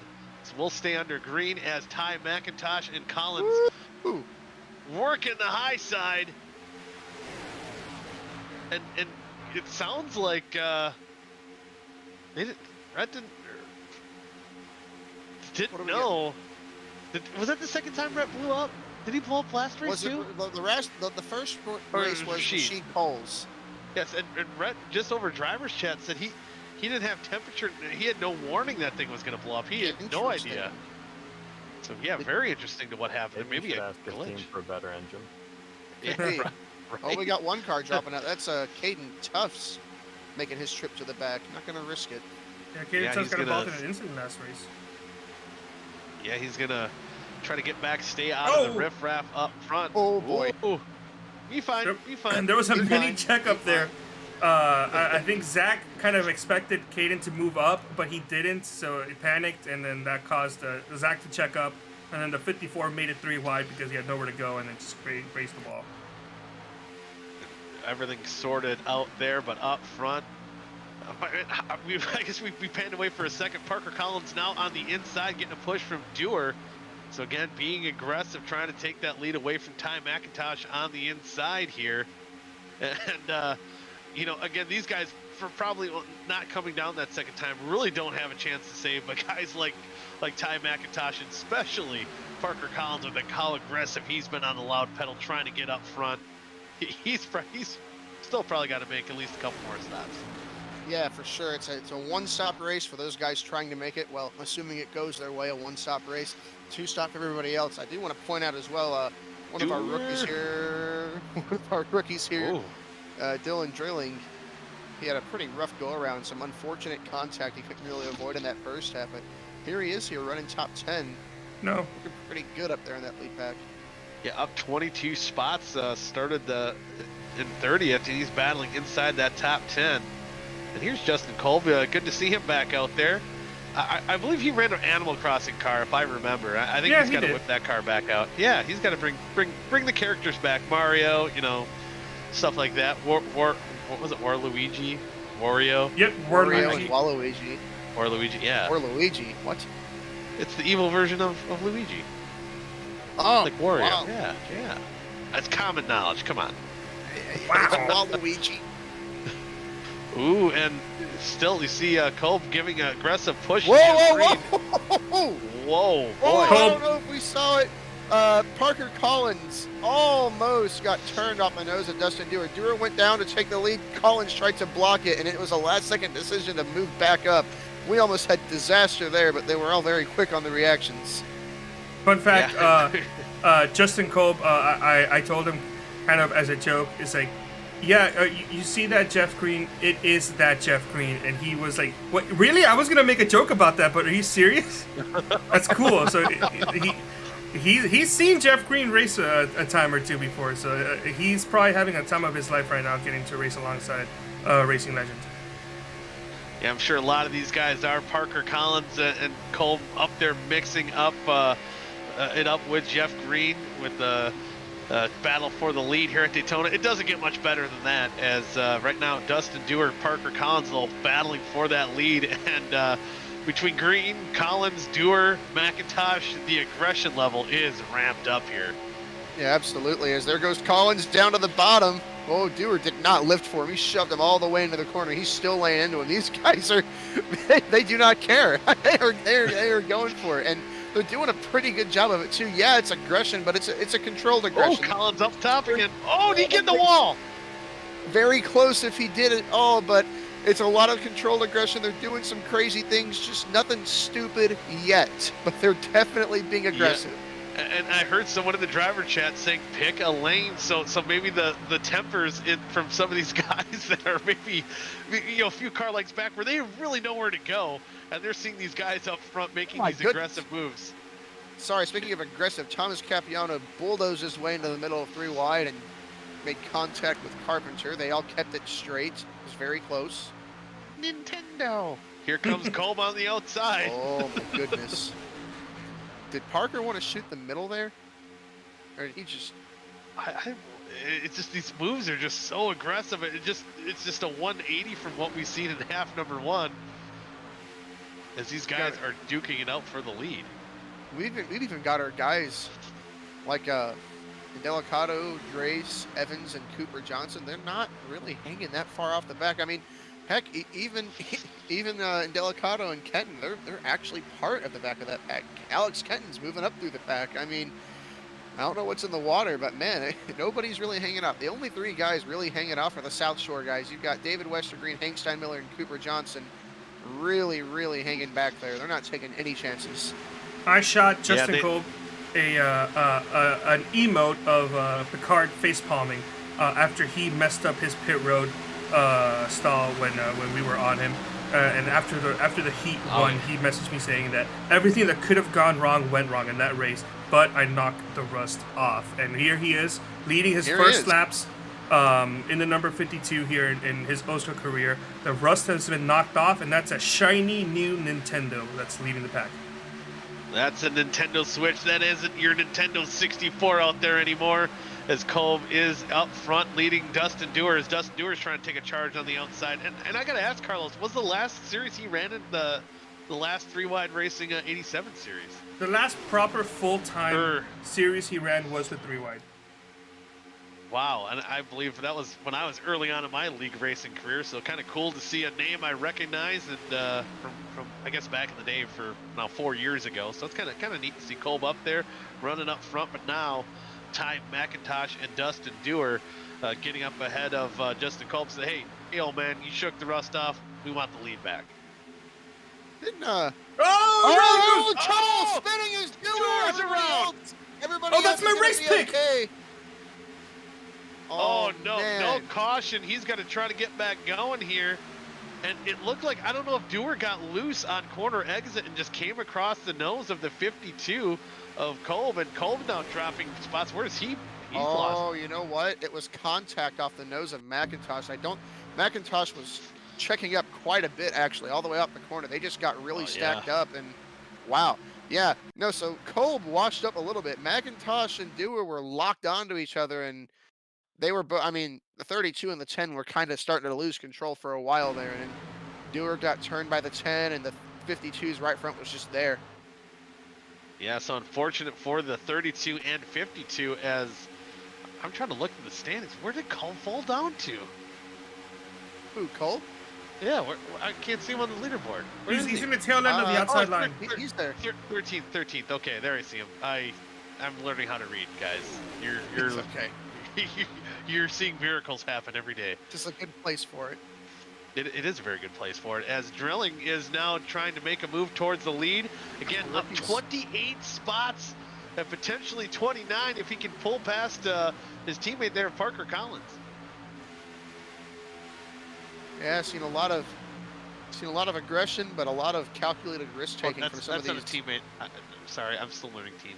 It's okay. So am I. I didn't know if they were teammates either. Some of these new guys to the league, and that's always a good thing. You know, every season leagues lose guys and gain guys. I think this league lost like 7 or 8 guys last year, and all those spots really got filled. And I've seen a lot of good things, particularly from the guys leading the lanes right now. That's not to talk down to anybody else who's joined the league. It's just kind of hard to share the spotlight at a track like this where everybody's drafting. Dylan and Parker up there putting on a show. Parker already got himself a race win. Yeah, how about that? And does that say hot? Yeah, that is very sexy. And you know what I think's even sexier than that picture is the white gloves Zach Evans is wearing right now. That is nice. Got to look good on camera. Oh heck yeah! Is he watching a basketball game in the background there? I think so. I think so. So I think Vic's already asking him. So we're going to get a confirmation potentially soon.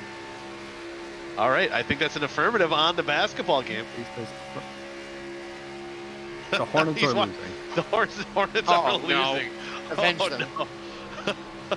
Avenge them and win this race. Oh, as Monticelli gets a little squirrely ahead of Zach Evans. So, yeah, there's no looking at the scoreboard right now. He's got to look out in his windshield and try to maneuver through this pack right now, sitting in the 17th position.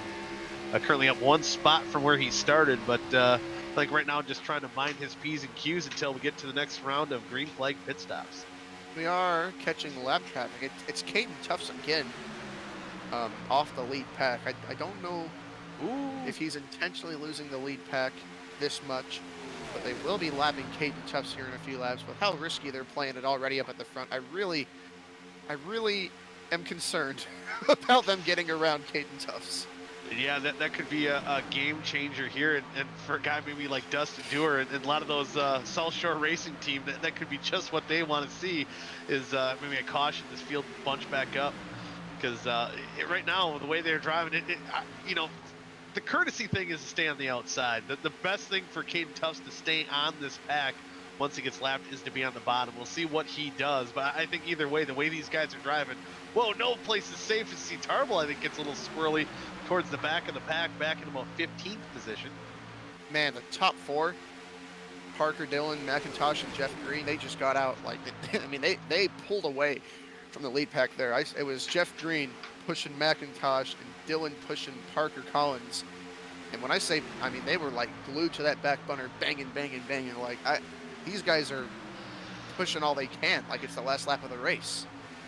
Yeah, it's interesting. You know, I guess the teammate confusion of the 87 and 83 not being there. And one thing, you know, I was talking to Tepe before half number 2, is if we're going to see, you know, what we kind of see in the first half, a lot of those teammates working together. But right now we have kind of a gaggle of teams right up front there. Adam Tepe, kind of the lone man, South Shore Chevrolet that's kind of up there in the 6th spot, while the rest of his teammates are kind of hanging off the pack and just trying to see and wait what happens.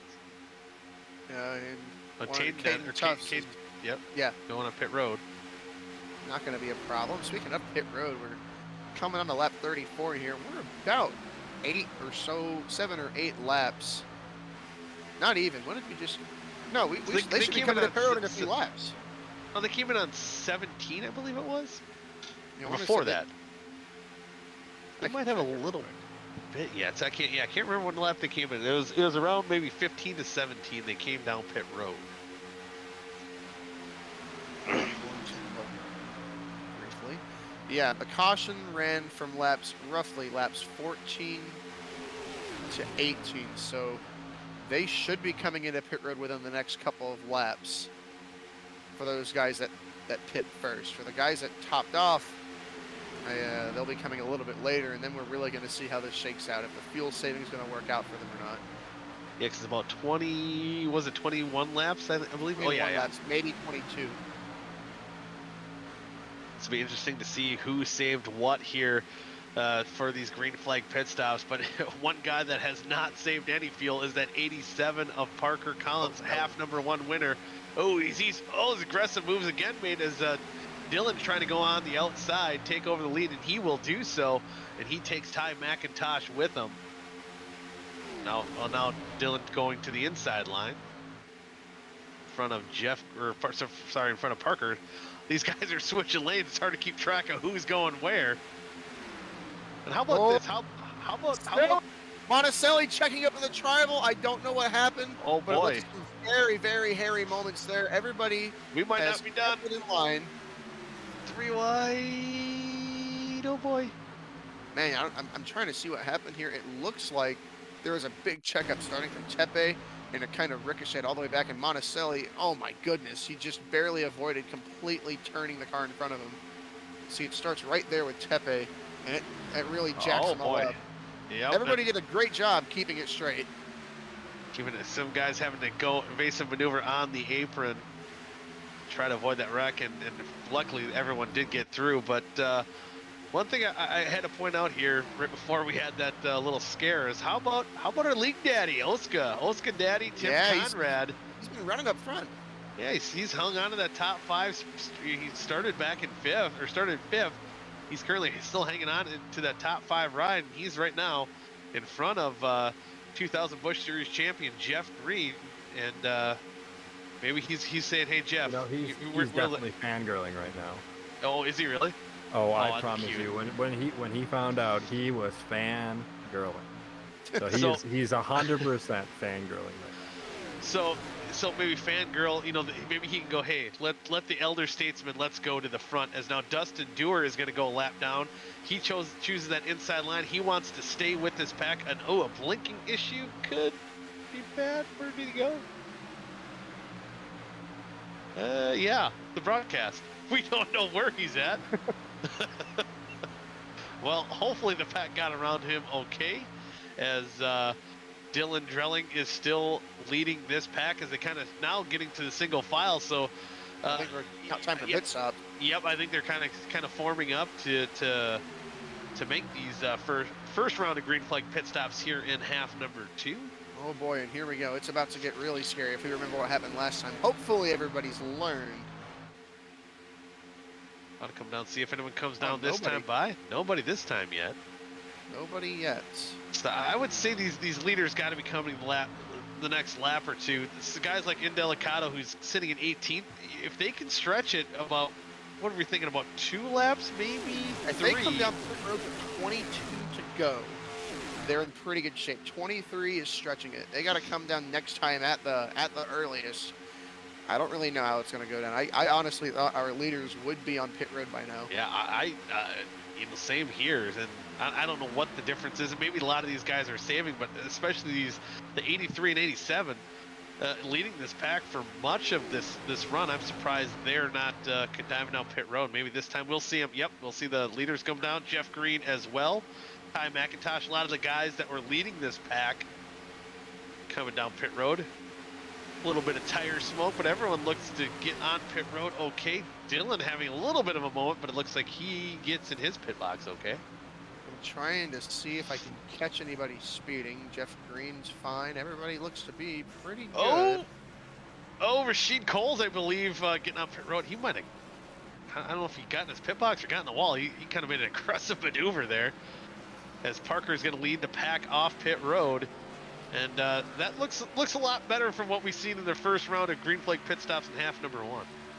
As I said, the rust got taken off from everybody. Everybody, yeah. Here comes another group to pit road, a smaller group. We got about 8 cars, it looks like, diving down. Oh, Kenton might be busted for speeding. When he crossed that line, he was going 75 miles an hour when he crossed that line. He definitely got a speeding penalty. Yeah, Kenton did not make it. That is really unfortunate. Yeah, he was looking strong. He led a couple laps there to begin the half, and now he's going to be dinged with a speeding penalty. As Indelicato, staying out there. So if he comes down pit road, even if this pack comes down this time by, they're going to be pretty close on fuel to make it to the end. Yeah, if they can make it another lap, they are good. They are good to go all out. No saving necessary. We'll see what they do here as they come around. It looks like, yep, here they come. Everyone coming down pit road. Everyone looking to be spread out. And Delicato might have sped. Oh, boy. He got in awful hot. He either came Nobody got a speeding penalty on that. Nobody. That's incredible. That is incredibly. He came in hot. So he, in reality, he ended up doing it perfectly. So close call there for that might have been a little bit too hard. Oh boy! And, all right. Wow. Let's see who. Once this all shuffles out, we'll see who takes the lead. As we see the South Shore Racing boys sitting there trying to catch the pack here, kind of forming up, getting a couple. Looks like they got a couple more guys to join their pack. Brett Jones, Monticelli, in that pack as well. Nathaniel Cherry still scored the leader, but I believe Parker Collins closing that gap pretty quick as they're still coming off pit road. There you see that's the exchange for the lead. So Parker Collins still showing that Daytona dominance as he retakes the lead with 21 laps to go. That last group did not get off pit road very good. I mean, James Watson and Victor Aldridge almost completely took each other out. They were fine. It looks like for the most part our field is pretty close together, and if enough of the guys are close together, they should eventually kind of all start to form back together. See who our leader is after all, like you said. Yep, Parker Collins. Parker Collins, it looks like a kind of initial 4-car pack. I think on the wall. Oh boy, trying to stay out of the way with that speeding penalty he just got. There's 3-car pack. You see Ty McIntosh. I think he's trying to almost play a buffer between him and those next group of cars. A couple of teammates behind him, and Cherry and Indelicato. Now, and again, yeah, go ahead. This almost looks like a little bit of a replay of what we've seen at the end of half number 1, kind of playing out again here in half number 2. Yeah, except that this time, instead of 5 or 6 cars trying to catch our leaders, it's the whole field. Yeah, it's quite a bit of them now, and I don't know how much Collins, Drelling, and Green can defend that run here. We've seen 3 cars work in half number 1 for most of it, but I think once those guys in that second pack get lined up, they're only 3.25 seconds back. They should close that gap pretty good. There you see the pack, about a quarter of a straightaway behind our leaders. 19 laps to go. So we'll have plenty of cars duking it out for the win once this one is complete. So right now I think losing time, but I think once they form up, things could get crazy. Now another big thing to consider here is the fuel situation. You're it looks like your top 3 all came to pit road on lap 39, which they'd be pushing about 23 laps on fuel. That's close. That's going to be a stretch, though, I think, but it's potentially possible. But in this lead pack, you got to wonder if that's going to happen. But guys like maybe Nathaniel Cherry, I think they pitted a little bit later. Yeah. With him leading that pack, is that going to benefit guys to be behind him like Indelicato and McIntosh? I can say And Delicato and Cherry looking at it. And Delicato and Cherry pulled onto pit road on lap 41. McIntosh on 39. McIntosh might not be good to the end. I'm trying to really find the guys who came in. Came in as late as they could. There's not many of them. James Watson is one of the guys that came in on lap 41. So is Adam Tepe. They're sprinkled throughout the pack. Seth Rawls as well. It's gonna be interesting. There were like 3 different laps all in this pack in terms of guys coming on and off pit road. And they're all running the same lap times as our top 3 right now. Yes, as you see Carlos pointing out there, that they're gaining a little time now. They're starting to form up a little bit, but still in the early stages of that forming up, and just a couple of hundredths difference, or 26 hundredths, that not going to be quite enough yet. But I think, as you said, that field, it's going to be pretty big. I think most of that pack is going to be most of the rest of the field that's still on lead lap going to be in that pack. We'll see what the gain is this time. Oh no, they lost time again. So an interesting strategy again, or different, not strategy, but different with 4 cars versus the field. Oh yep, here they're going to do it. They just called it out. We seen it again at the end where they did double file. They gained a lot more. Talked about that. Yep, the Tepe brought it up, and they're going to try it right now. They're going to see if they can catch that pack. And you know what? I remember this with this car.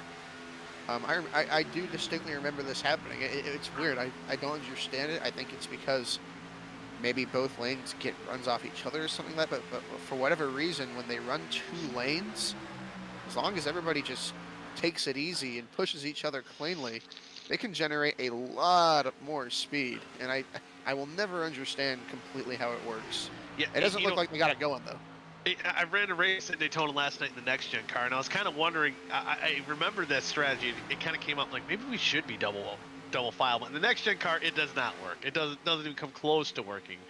But yeah, I don't know if the theory was that there's not as much checkup. We quit the suck up, and everyone can just take the runs when they can. The top side, bottom side. I'm not sure, but it is weird how cars too wide versus a well-formed line can make that speed up. And right now, Conrad on the outside of that second pack. They're going to try it. They're going to see if that works. Now they've still got time, but they've got to get it figured out. They're pretty consistently losing ground to our leaders, about a couple tenths a lap. They're really running out of time here. 14 laps is not very long to try and pick up ground. They're in the situation where if they don't get going pretty soon, it won't matter how much they gain every lap.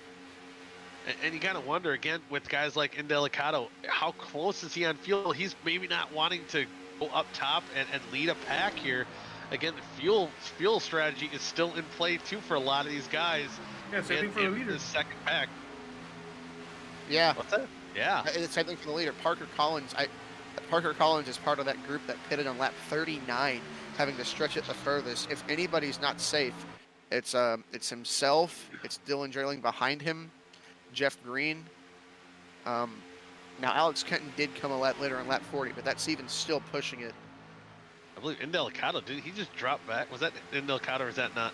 Nope, it was not. That was, I believe it was the 20 that kind of looked like Indelicato's car last year that maybe threw me off, but he went on the apron, I believe might be a lap down. Yes, he is. Sam Dreas, yeah. Yep. Which, if it hasn't been picked up on yet, Sam Dreas that's his sponsor. He sponsored Indelicato last year with Sam Dreas Photography and decided what the heck, I'll try driving myself. And now he's driving his own sponsored car.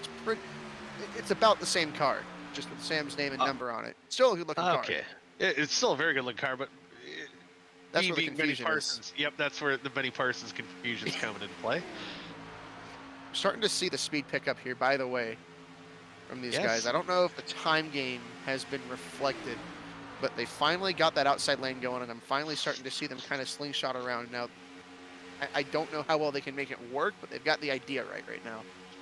Yeah, looking actually, as you see there, the time about even, and I'm looking at Kynan Jones in fourth and Parker Collins, our leader. They ran identical laps last time by.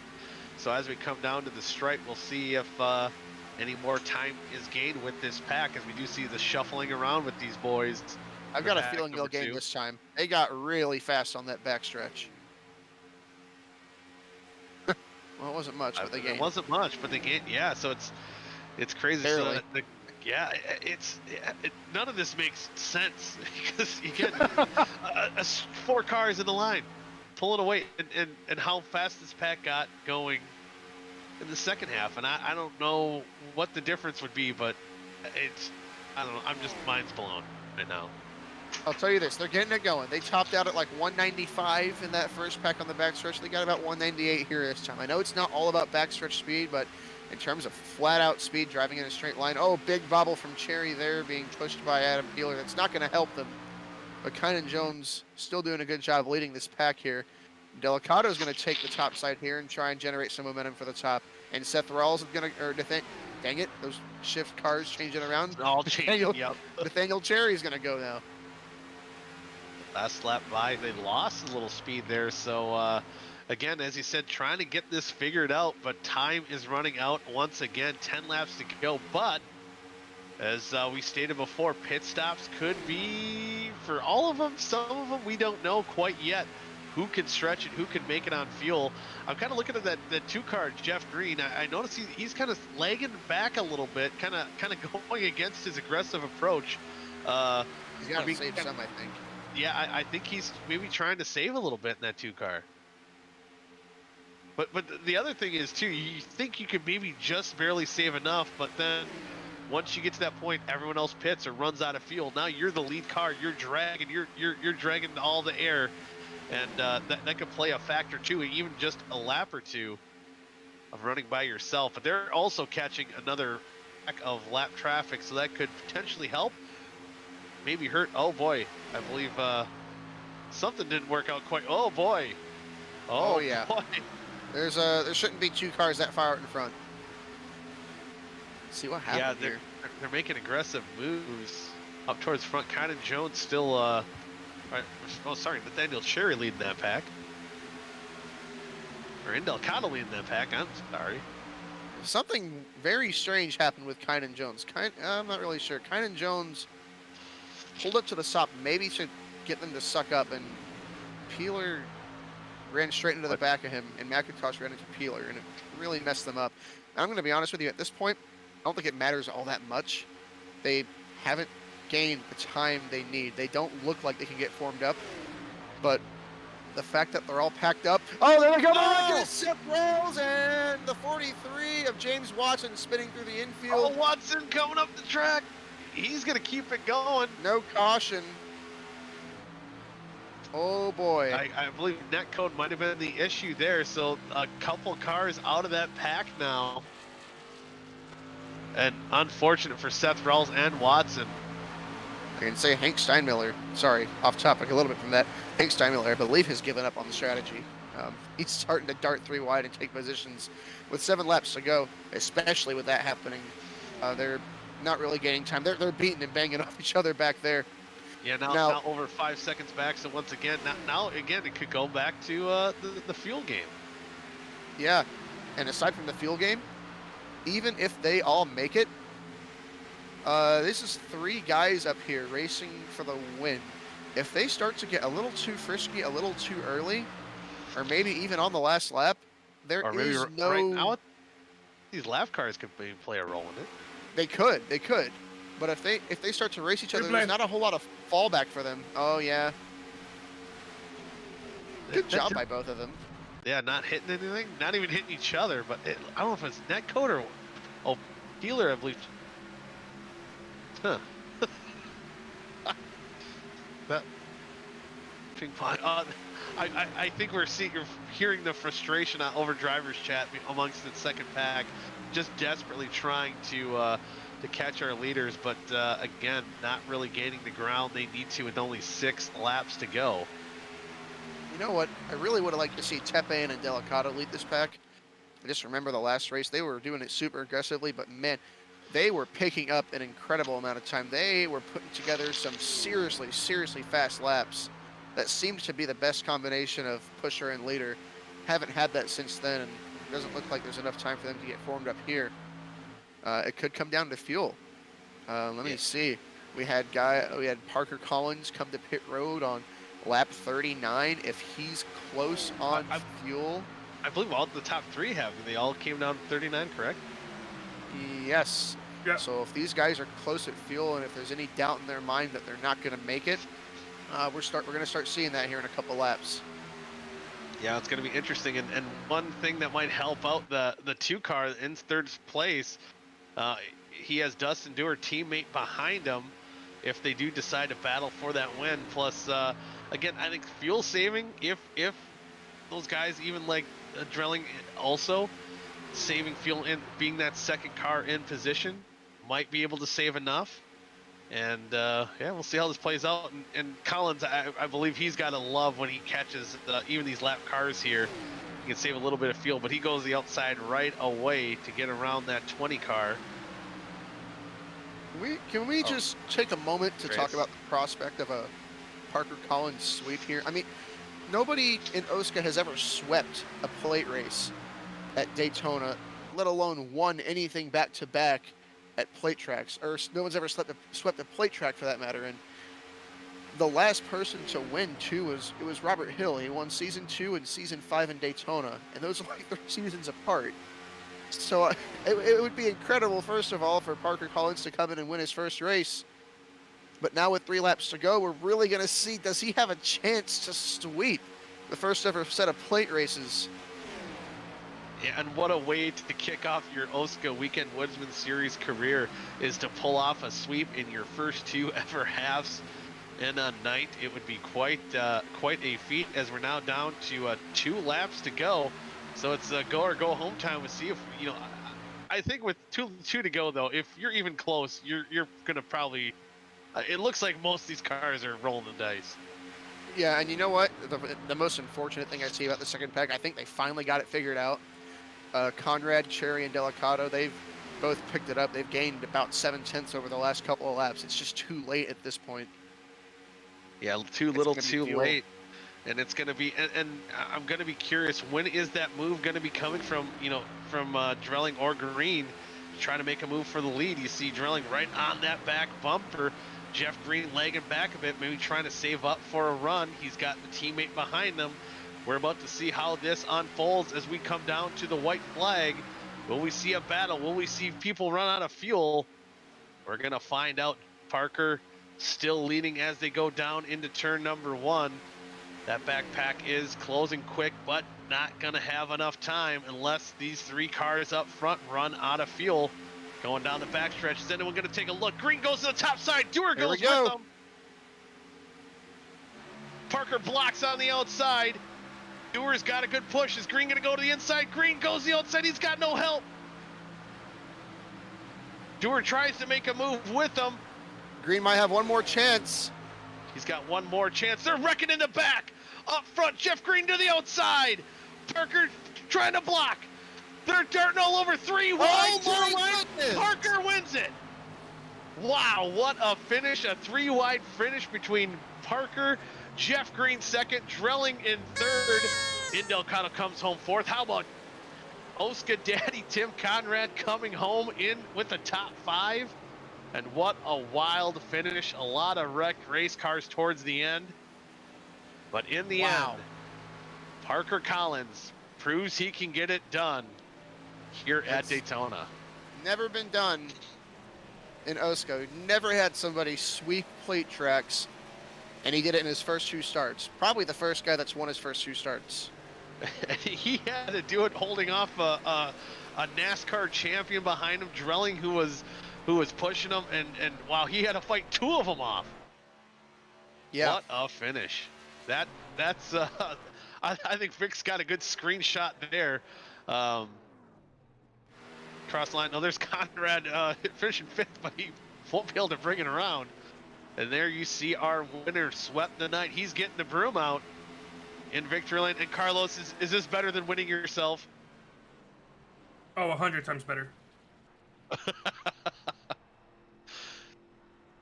As he sees the rowdy 3 wide TV Chevrolet pulling into victory lane once again here at Daytona. Let's see if he burns him down. He didn't get to do it in half number 1. Let's see if he's got to put on a good smoke show here. And what a way to kick off the season. And it seems to always happen, Matthew, in OSCA, the dueling strategies, dueling kind of ways to to win a race. Parker kind of alone by himself in half number one, just kind of a fuel strategy race. I think Parker's out of fuel. I think Parker's out of fuel. He's only got enough to park it on the line. Parker's parking it on the line. He's got to get out of the car, let Barney drop the flag down to him, take the checkered, kind of doing the new school approach. As there you see our race winner. Wow, and just again, I never would have guessed those top three cars would have saved enough fuel, especially Parker Collins, who led that whole run there. The 24 laps that they ran. He was leading that pack, but was able to save enough fuel to take the checkered. Wow, I'm starting to go back and look here. I don't know if Dylan's aware he gets an interview, by the way. He's a rookie and he's finished third. Oh yeah, see, none of these guys have got into the interview waiting. We do see Jeff Green coming home in the second position. Boy, that last wreck was interesting. I don't know if we're gonna go through those wrecks after we get done with the right. See the final standings, and again, seeing some of the guys pass. We went over the top five. We see Nathaniel Cherry come home sixth. Thomas Capuano in his debut night here with Do Good Motorsports coming home seventh. Ty McIntosh, solid top 10. Zach Evans stayed out of trouble, gets ninth, and Adam Tepe, a solid night for him as well, coming home in that 10th position. So we're still potentially waiting for Dylan, and there we do get Dylan, and we'll get him up here for his interview. Here we go. We got Dylan coming home in third and half number two. Dylan, wow, you look like you had that strategy tucked close behind Parker for a lot of that last stint there, and a three-wide battle to the line. You almost had that win. I believe the three of you were tight. I think 600ths of a second. You were just off of maybe getting a victory here tonight. Yeah, I feel like that move Jeff made was a little early. I think if we'd gone a little later, I probably would have won. But he went early and they all just trained past me. I can't believe I got back up there though still, and finished 3 wide. That was pretty cool. Congrats to Parker though. He definitely deserved it. Won the first one, won this one, done good. Yeah, it was a good night for indeed, but kind of a tale of two halves for you. Got I believe back in 30th, got some issues in half number one, but able to rebound and survive and end up with this podium finish. Oh yeah, I got put in the wall first race. That was unfortunate, but I was able to keep clean. Obviously, the second race, just sat there, waited. I seen people making moves like that just weren't necessary, and that allowed me to get up front.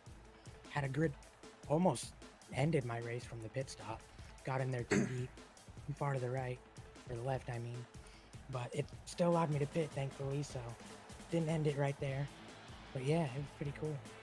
Yeah, pretty cool, and that's half the battle is just making sure that you're around at the end, and certainly was able to do so, got on and off pit road in a very timely manner, and able to get the kind of kick off your season with a nice solid top 5 here. But Dylan, next week we were actually don't head anywhere. We stay right here at Daytona and hit the road course. What's kind of your confidence going into next week on a road course? I hope everybody wrecks and I can somehow get through it. I'm not good at road courses. You didn't really hesitate. Yeah. Amen, brother. I know the struggle's real, ain't it? Yeah, you're only going to see me up front at super speedways. I'll be mid-pack rest of the season. Yeah, so and hey, you never know. We can hopefully we'll see you back up here too. But again, a good confidence booster to kind of the even playing field we have at super speedways, and getting that top 5 nice way to kind of get you introduced here into OSCA competition. So with that, do you have any sponsors you want to shout out? Shout out to my team, Holotype. They did good. I don't have any sponsors, but I had the Buick car this evening, so that's cool. Guess I could thank Loveland Ford dealership that my dad works at. So yeah, there's that, and that's about it. All right. Well, again, congratulations on the top 5 here tonight, podium finish, and awesome, one hell of a screenshot you guys laid out for the. I'm sure it's going to be on Twitter here in just a few moments. But again, congratulations, and hopefully we'll talk to you more as the season unfolds. All right, thank you. The race was good. Thank you. You bet. Dylan Drelling coming home in the 3rd position. We'll get him back down into interview waiting, and next up, we'll let Matthew take away with our 2nd place finisher here in half number 2, Jeff Green. Hey, we got. Hey there. How are you? Hey, not too bad for an old man tonight. Yeah, easy on the O. See what happens when you're not in a race? See, yeah, you actually finished one. Yeah, that's right. That's good times. Yeah, that's right. Well, Matthew, you have anything for Jeff? I just wanted to know if there was anything else you could have done at the end. I mean, it looked like you went every way you could. Blocks were thrown, runs were had. Was there any other way that could have gone for you? Well, I think it was Nick in front of me, the boy running second. I think that's who it was, but was that him? Dylan? Dylan. I'm sorry, Dylan, yeah. Yep. I really thought he would jump to the outside off of 2, and I was going to push him by the Parker, the boy that won. And I thought once I got him pushed by, and because Dustin was there behind me, and I knew I had help, so I felt like I could push him by there, and then he would have probably pulled back down, and we went right by him. But it didn't work out. He never jumped out. Parker put the block on down 3. I thought, I could have got up under him, but he'd probably end up in the infield, both of us. So I just need to finish, and it was a pretty good night for me in both races. I had a little issue in the first race on pit road, but kept me from being in the top 5. But we ended up finished 6th or 7th, and 2nd. It's not too bad for a night. I was going to say, as far as points go, a 7th and a 2nd place is certainly a good way to start the season. Notice you had a charter for the league. I didn't really know if we were going to have you. Are you making the full season effort here for OSCA? I do my best. I don't know if I can make all of it. We'll see what happens here. I got such a bad start in the elite over there that every race went really bad. So I don't know. Maybe I can switch one of those races to this night. So looking forward to it. These guys race good. Hopefully we can go to, I don't know where the next week is, but I mean, if they race kind and smart like they did tonight, I think it's a very good series. So I'm glad Vic invited me and was able to make it happen. Do you like road courses? They're all right. They're probably not my favorite, but yeah, I do okay. So, is that where we're going, I guess? Daytona road course next week. We're staying right here, Jeff. Okay. All right. Yeah, I'll just hang out on the beach Heck yeah. for a week. Yeah. That's all I really had. If anybody else has got anything, we've got Jeff up here. Well, one thing I had to ask, it was kind of funny. We were kind of hearing throughout the races, again, a new group of guys that you've raced with, and I've heard there was a few, I can't remember how Carlos phrased it, man crushes or fanboying. So did you get any chatter when you were out there driving tonight? Not tonight, not during the race, but we were talking right there in the waiting room that they was. I wouldn't call it a man crush, but they was paying attention to me, not to get into me, or they was trying to help me. I don't get that very often, so. You don't. It was very kind of them. It probably won't happen anymore.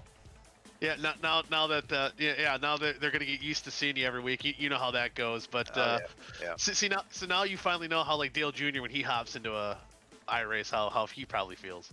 I don't think it's quite that much. I think Dale Jr., and me, it's probably not the same situation. But I appreciate all the kind words. For sure. But you know what? I'm the people's champion, but you're the like the NASCAR champion. So you're the old people champion. Yeah, that's so right. That's how it goes. Yep. Yeah, that's right. That's right. I'm not too old yet. I can still get done. Oh yeah, I was gonna say not too bad. You still got some moves, and those reaction times. Making aggressive lane changes. They're there. You still got it, yeah. They're there, yes, sir. That first pit road one was beautiful to watch. Yeah. Dewar kind of came in a little hot there. Both of my teammates, they had. I went to my mark to let off, and they're still wide open, so I knew it was in trouble. So I had to hit the grass not to T-bone Dusty. So it screwed that whole deal up and was able to come back a little bit, but wasn't able to race for the win like we did in the second race. So it's pretty cool to have 2 races. That's awesome to be able to collect your thoughts and go after it again. So it's pretty cool. Yeah, something a little different. But before we let you go and enjoy the rest of your night, any shout-outs you want to give? You know all my sponsors. You'll have to tell them that. You're the one that puts them on there. So thanks for Goody for painting on my cars. It's always they always look good, and it's always a last minute deal. So thank you, Michael Goodman, for doing that. Appreciate it. Hey, no problem. And also for you, I'd like to thank Mrs. Goody's Goodies, Mama. I hope That's you're right. still watching. Yep. I hope Jeff made you proud tonight, Mama. JPS, James Peterson's son's on the hood of that car tonight. Of course, you got to thank Memory Lanes. Hopefully, they're having a good time out there in Athens, Wisconsin, and enjoying the races tonight. Wisconsin. Yeah. You better betcha. Yeah, that's right. And of course, old JD Hilltop Salvage. Hopefully. Old JD took a minute from tearing down that Boeing 747 to watch the race tonight. Or took set the drink down long enough to watch. That's a good time. Amen to that. Yeah. Thanks for the sponsorship. That's awesome. Yeah. There you go. I got you, Jeff. All right, buddy. Thank you. All right, well, have a good night. Thank you. Yep, you too.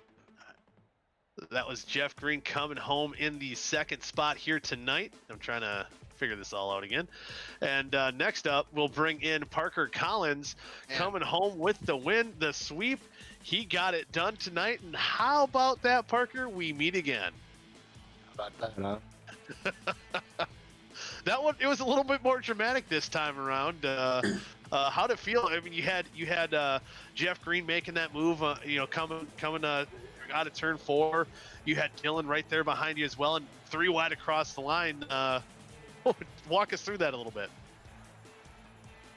Yeah, it was crazy. I was just, I was driving in my mirror those last 2 laps and trying to make sure I had enough fuel to make it to the line at least. And yeah, I just was trying to make sure that the boys didn't get around me, and thankfully they didn't. Yeah, able to hold them off. So, and again, kind of pointed out once you hit that line, you did kind of have break away there with Dylan and Jeff there towards the end, but kind of a totally different way how you won half number 1 and half number 2. So really flexing the super speedway muscles, and that's really neat to see. And according to our stat guy Matthew, who's right alongside here with me, pointing out that you are the first ever driver to pull a sweep at a super speedway. That's got to feel pretty good. Yeah, it's pretty good. Huge shout out to Carlos and everybody over at Arcade Motorsports.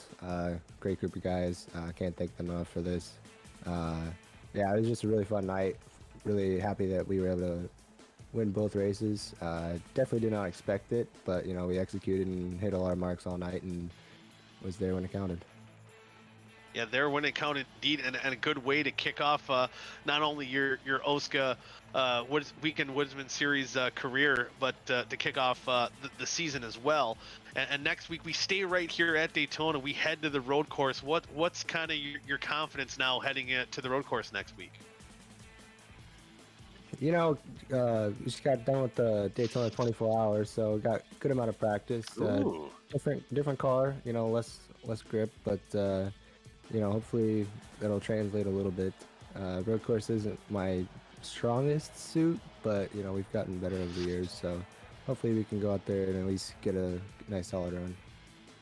Yeah, solid run, hopefully indeed. And I was going to ask you, I wonder, and you might not know yet, especially with these Gen 6 cars, how much of that would translate? Would braking points or any of that kind of carry over from running a 24 hours? I don't know what class you ran in, but would any of that translate to this Gen 6 car, you think?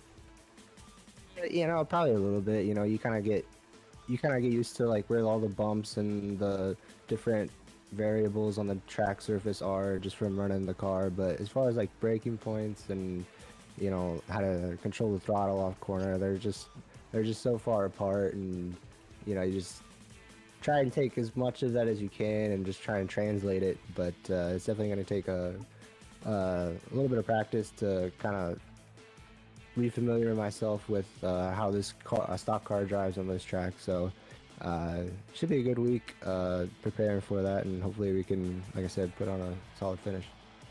Yeah, we're about to find out next week, but it's been nice to get to know some of these new faces. We got to talk to Dylan for the first time. We got to talk to you already for the second time. I'm already sick of you.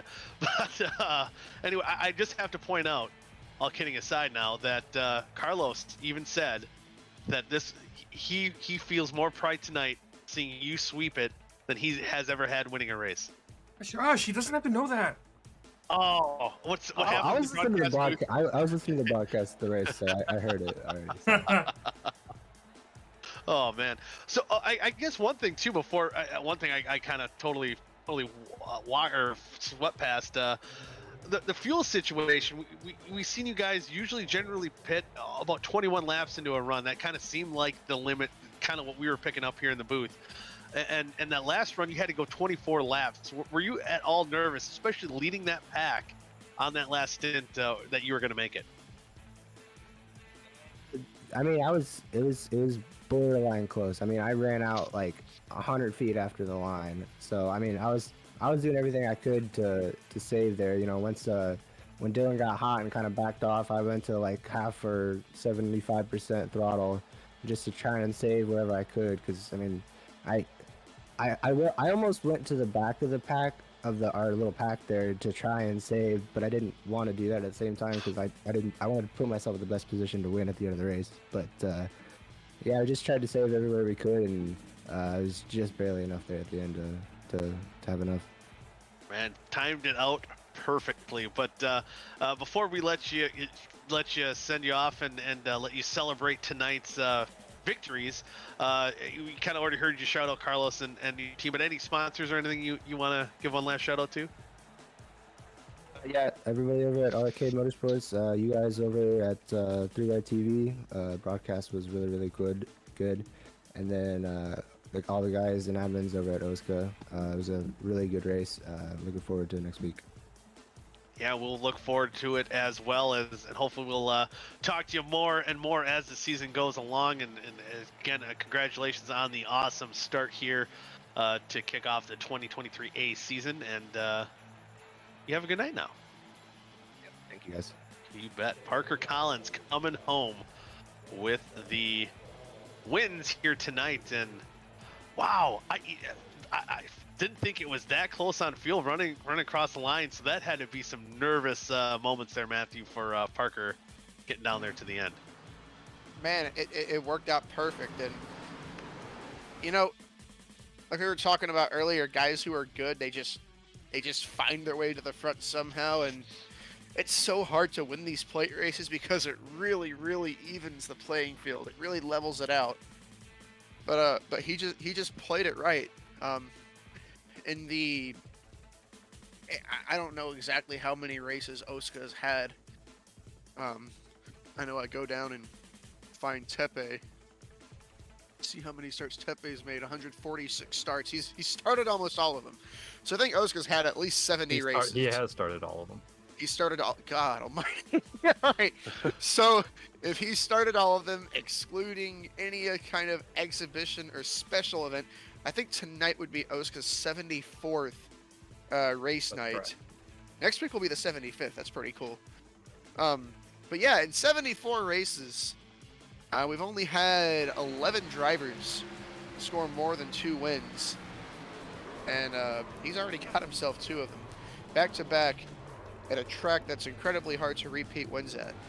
I mean, it's cool stuff right there. Especially way to start the career. The stat book's already looking nice and good for him. Yeah, the stat book's, he's batting 100% to start off his career. Look, oh man, Carpenter up and around. Yeah, he's going to be, I think, a clear-cut leader in the points. Again, I believe Jeff Green had a pretty solid night in the points, but again, not sure how much of a full-time driver he's going to be. This season. I'm sure he's going to make more runs than he's letting on here. But well, hey, I mean, he said he got a pretty rough start in the league, pretty good start here, and he seems to like it. So I mean, yeah, he could run here a lot if he's got momentum to start it off here. Why not? Yeah, get that momentum going. You get a driver, in the mix of a points of a championship. Definitely could change plans of of what nights you race is, man, I still can't believe. I'm totally sidebarring it since Carlos is showing this replay of the wreck. The Adam Tempe was sideways, and he still came across pretty fish 10th. There's a big wreck here. Hey, who won the picks? Hang on. Who won the? Not me. Jeff. Oh, goody. You had Jeff Green? Yeah. Yeah, okay. I salvaged the night a little bit there. The old man saved me. Goody and I did the opposite. Yeah, we did. Well, kind of. Carlos had Ewer, eggs. Sorry, Carlos. Yeah, we just mix it. So our points race for the Broadcaster Cup could be interesting as well. A long way to go. New rules for the picks. Here for the second season here of the Broadcaster Cup should be interesting. And man, I'm looking forward to road course here again too. We've seen some wild battles here at road courses in the past, and Indelicato, looked good a lot of times. I'm trying to think of guys who've battled there with him. I think a lot of these guys maybe not in the show, but maybe will we see a return for Johnny Eckert? Maybe. I think we could. Johnny Eckert is part of the part-time deal on that car, Hank Stein, the 95 car. They think they've got like 5 different guys running races for that car. I want to say Eckert has like 6 of them. And I don't think it makes sense to put anybody else in the car for a road course other than Johnny Eckert, especially not David. We know how David feels about road courses. Yeah, yes, indeed. I don't think he wants to stay here at Daytona. He probably already hopped on that airplane and he's headed. Yeah, well, I have that up. Where is racing Bristol? Is Bristol. David actually is running next week as well. What? Yep. He crazy. But anyway. Yeah, D West is running the whole season, just in 2 different cars. What? Okay. Yeah. Flippity flop. That's right. He's probably still in the 9 car, and Eckert's going to be in the 95, I guess. I think it's the other way around. Yeah. They're just trying to throw us off. I see how it is. It's going to be like that all season long. And it's going to be great. It's going to be great for my Benny Parsons brain. Oh God! One of those South Shore drivers are in one of those South Shore cars. Yep, I think that's how we kind of play it out from here on out. But getting to see Dylan almost making that charge, getting the green at the line. Wow, what a battle! What a finish! Yeah, that was quite a finish there. I don't know if Parker had to go that low, but I think he was just trying to cut off any chance. I think he had anyone might have had. I think he had to because of the fact that when he went up high, and then went down low, and I think he just had he lost too much speed, and he had to actually go down below the apron. Yeah, and the rule is you're not allowed to advance your position below the apron. He did not advance his position. No, I was actually looking at the rules because of something else I saw in the backstretch. Yeah, he did not advance. And he returned the track safely, of course, after the line. It looks like, per the rules, he did everything right there. Yeah, did everything right, and it almost looked like, too, maybe, like he said he was snapping that car, and the car kind of snapped down below the apron, and the bed was kind of made, but it was just enough to get that victory here tonight. But what a night indeed it was to kick off the new title sponsor of Weekends Woodsmen for this series. Awesome battle. I can't wait. Next week we head to stay here for the road course. It should be fun. But for Vic, Carlos, Matthew, myself, Dallas, thank you all for tuning in to 3 Wide TV tonight. We'll see you all next week right here on 3 Wide Television and right here at Daytona for the road course. Until then, good night now.